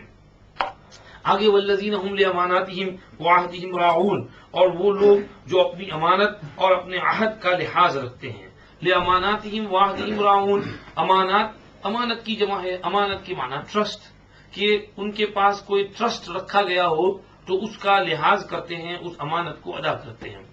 امانت کا مطلب یہ نہیں کہ میں 100 پاؤنڈ، صرف یہ نہیں کہ میں 100 پاؤنڈ 1000 پاؤنڈ آصف بھائی کے پاس یا غزنوی صاحب کے پاس رکھوں کہ آپ اس کی حفاظت کرنا، بے شک یہ امانت ہے، اور جب میں وقت پر مانگوں کہ وہ میرے پیسے دے دو تو آپ پر ضروری ہے کہ وہ میرے پیسے مجھ کو واپس دے دیں۔ لیکن امانت کا مفہوم بہت براڈ ہے، یہ تو ہے ہی ہے اس میں شامل، لیکن اس سے آگے چل کر کے ایک حدیث میں فرمایا جب کوئی شخص اپنے کسی دوست کو اپنی سیکرٹ بات بتائے اور ادھر ادھر دیکھے تو یہ بھی امانت ہے، کیونکہ وہ نہیں چاہتا ہے کہ وہ بات کسی اور کو پتا چلے، تو اس لیے اس کو چاہیے کہ اس امانت کی حفاظت کرے۔ تو امانت پیسوں میں بھی ہوتی ہے، اب کوئی سیکرٹ کنورسیشن ہے اس میں بھی ہوتی ہے۔ ایک حدیث میں فرمایا المجالس بالامانت، مجلس کا دار و مدار امانت کے اوپر ہوتا ہے، یعنی مجلس میں جو باتیں کہی جاتی ہیں اٹس لائک اے ٹرسٹ اور امانت، it should stay in that مجلس، it should not go out of that مجلس۔ آج ہمارا حال یہ ہو گیا ہے کہ مجلس میں ہم کوئی بات ہو یا سیکرٹ کسی کو کوئی بات کہیں تو ہمارے پیٹ میں گدگدی ہوتی ہے جب تک کسی کو بتائے نہیں، جب کسی کو بتاتے ہیں تب ہم کو اچھا لگتا ہے کہ ہاں اب اچھا لگا۔ تو یہ کیفیت نہیں، بلکہ کوئی بات سیکرٹ آپ کو کہی گئی تو وہ سیکرٹ رکھنا چاہیے، اور اپنا منہ اتنا بڑا نہیں بنانا چاہیے کہ ڈبل ڈیکر بس بھی اس میں گھس جائے اور ساری دنیا کو اس میں سے بتاتے رہیں اور بتاتے پھریں، بلکہ ذرا سیکرٹ بات ہو تو سیکرٹ رکھنے کی عادت ڈالنی چاہیے اس کو کہا والذین هم لاماناتهم۔ بلکہ اس سے آگے بڑھ کر شریعت جو ہم کو دی گئی ہے، پوری کی پوری شریعت ایک امانت ہے۔ پوری شریعت کے احکام، نماز، روزہ، زکوٰۃ، حج، غسل جنابت اور حلال حرام، یہ ہم کو جو کچھ اس قرآن شریف میں اور فقہی کتابوں میں بتایا گیا ہے یہ سب ایک امانت ہے۔ اللہ نے کہا انا عرضنا الامانۃ على السماوات والارض والجبال فابين ان يحملنها واشفقن منها وحملها الانسان انه كان ظلوما جهولا۔ یہ امانت ہم نے آسمانوں پر پیش کی، زمین پر پیش کی، پہاڑوں پر پیش کی، سب نے ہاتھ جوڑے کہ بابا یہ ہم سے فلفل نہیں ہو سکتا، ہم اس امانت کو ادا نہیں کر سکتے، ہمارے اوپر بہت بوجھ ہو جائے گا، ہم کمزور ہیں، ہم اس کو نہیں ادا کر سکتے۔ وحملها الانسان، انسان نے کہا مجھے دے دو میں اس کو ادا کروں گا، انه كان ظلوما جهولا، انسان بڑا بے انصاف ہے، نادان ہے۔ اللہ نے اس میں تعریف کی ہے انسان کی کہ بیچارہ بھولا بالا ہے، اس لیے کہا مجھے دے دو۔ تو یہ شریعت پوری کی پوری ایک امانت ہے اور ہمیں اس پر عمل کرنا پڑے گا۔ اگر ہم اس پر عمل نہیں کر رہے ہیں تو گویا اللہ کی امانت میں خیانت کر رہے ہیں۔ غسل جنابت ایک امانت ہے، اگر آدمی جنابت کا غسل نہیں کرے گا تو اس امانت میں خیانت کر رہا ہے کہ اللہ نے اس کے پاس یہ حکم امانت رکھا تھا کہ تو اس کو کرے گا اور نہیں کر رہا ہے تو خیانت ہو رہی ہے اس کے اندر۔ اسی کو کہا یوم تبلی السرائر، قیامت کا دن وہ ہے کہ سارے سیکرٹ کھل جائیں گے۔ اگر کوئی وضو کیے بغیر نماز پڑھتا تھا تو دوسروں کو تو پتہ نہیں چلے گا کہ یہ بے وضو نماز پڑھ رہا، مگر اس دن کھل جائے گا۔ اگر کوئی جنابت کا غسل کیے بغیر ناپاک گھومتا پھرتا تھا، لوگوں کو تو پتہ نہیں چلتا، لیکن میدان حشر میں وہ سیکرٹ کھل جائے گا کہ بھئی یہ بغیر غسل کیے ناپاک گھومتا پھرتا تھا۔ تو اس لیے اس دن کو کہتے ہیں یوم تبلی السرائر فما له من قوت ولا ناصر۔ بہرحال امانت کو ادا کرتے ہیں۔ ایک جگہ فرمایا ان اللہ یامرکم ان تؤدوا الامانات الی اہلھا، اللہ حکم دیتے ہیں امانت حقدار تک پہنچاؤ۔ ایک حدیث میں فرمایا ادی الامانۃ الی من ائتمنک ولا تخن من خانک، کسی نے تمہارے پاس امانت رکھی ہو تو اس کی امانت ادا کرو، کوئی تمہارے ساتھ خیانت کرے تو تم اس کے ساتھ خیانت مت کرو۔ ایک حدیث میں فرمایا لا ایمان لمن لا امانت له ولا دین لمن لا عہد له، اس کا ایمان ہی نہیں جو امانت دار نہ ہو، اور اس کا کوئی دین ہی نہیں جو اپنا عہد اور پرومس اور اپنا کویننٹ اور معاہدہ جو ہے اس پر برقرار نہ رہے اور ڈھیلا پوچھا ہو اور اپنے معاہدوں سے پھرتا رہتا ہو۔ تو یہ والذین هم لاماناتهم وعہدهم راعون، امانت کا بھی خیال کرتے ہیں اور کسی کے ساتھ عہد کیا ہو اس کا بھی خیال کرتے ہیں۔ عہد یعنی معاہدہ، آپس میں گفتگو، ہینڈ شیک، اگریمنٹ، تو اپنے اگریمنٹ کا پاس کرتے ہیں. یہ نہیں کہ ادھر ٹیبل پہ اگریمنٹ کیا اور اسی وقت دل میں یہ ہے کہ میں اس کو کیسے توڑوں، دروازے سے باہر نکلے اور اگریمنٹ کو توڑ دیا. کیسا پیس، کیسا ٹریٹی، کیسا اگریمنٹ، ختم. اس کو اللہ کہتے ہیں واوفوا بعہدی اوفی بعہدکم واوفوا بالعہد ان العہد کان مسئولا. عہد کو پورا کرو، اپنے اگریمنٹ کو، کیونکہ اگریمنٹ کا بھی قیامت کے دن سوال ہوگا کہ اپنی جو پیس ٹریٹی اگریمنٹ جو کیا تھا اس کو پورا کیا تھا کہ نہیں. اس کو کہا والذین هم لاماناتهم وعہدهم راعون، اور آگے والذین هم علی صلواتهم یحافظون، پھر نماز کا کہہ دیا. ذرا یہاں تھوڑا سی اور بات بعد میں کر لیں گے کہ نماز کو دوبارہ کیوں اللہ نے ذکر کیا. شروع میں بھی نماز آئی تھی الذین هم فی صلاتهم خاشعون، پھر اخیر میں اب نماز آ رہی ہے والذین هم علی صلواتهم یحافظون. اندازہ لگاؤ نماز کی اللہ کی یہاں کتنی اہمیت ہے. اس لیے دو دفعے شروع میں بھی اخیر میں بھی نماز لا رہے ہیں، اور پھر کہتے ہیں اولئک هم الوارثون الذین یرثون الفردوس، یہ ہیں میراث لینے والے جن کو جنت الفردوس کی میراث ملے گی، وہ اس میں ہمیشہ ہمیشہ رہیں گے. آگے اللہ نے وَلَقَدْ خَلَقْنَا الْإِنسَانَ مِنْ سُلَالَةٍ مِّن طِينٍ سے کچھ ایمبریولوجی کے مضامین بیان کیے ہیں، اس کو انشاءاللہ نیکسٹ ویک پڑھیں گے. ایک بات میں پوچھوں آپ سے لا الہ الا انت نستغفرک و نتوب الیک.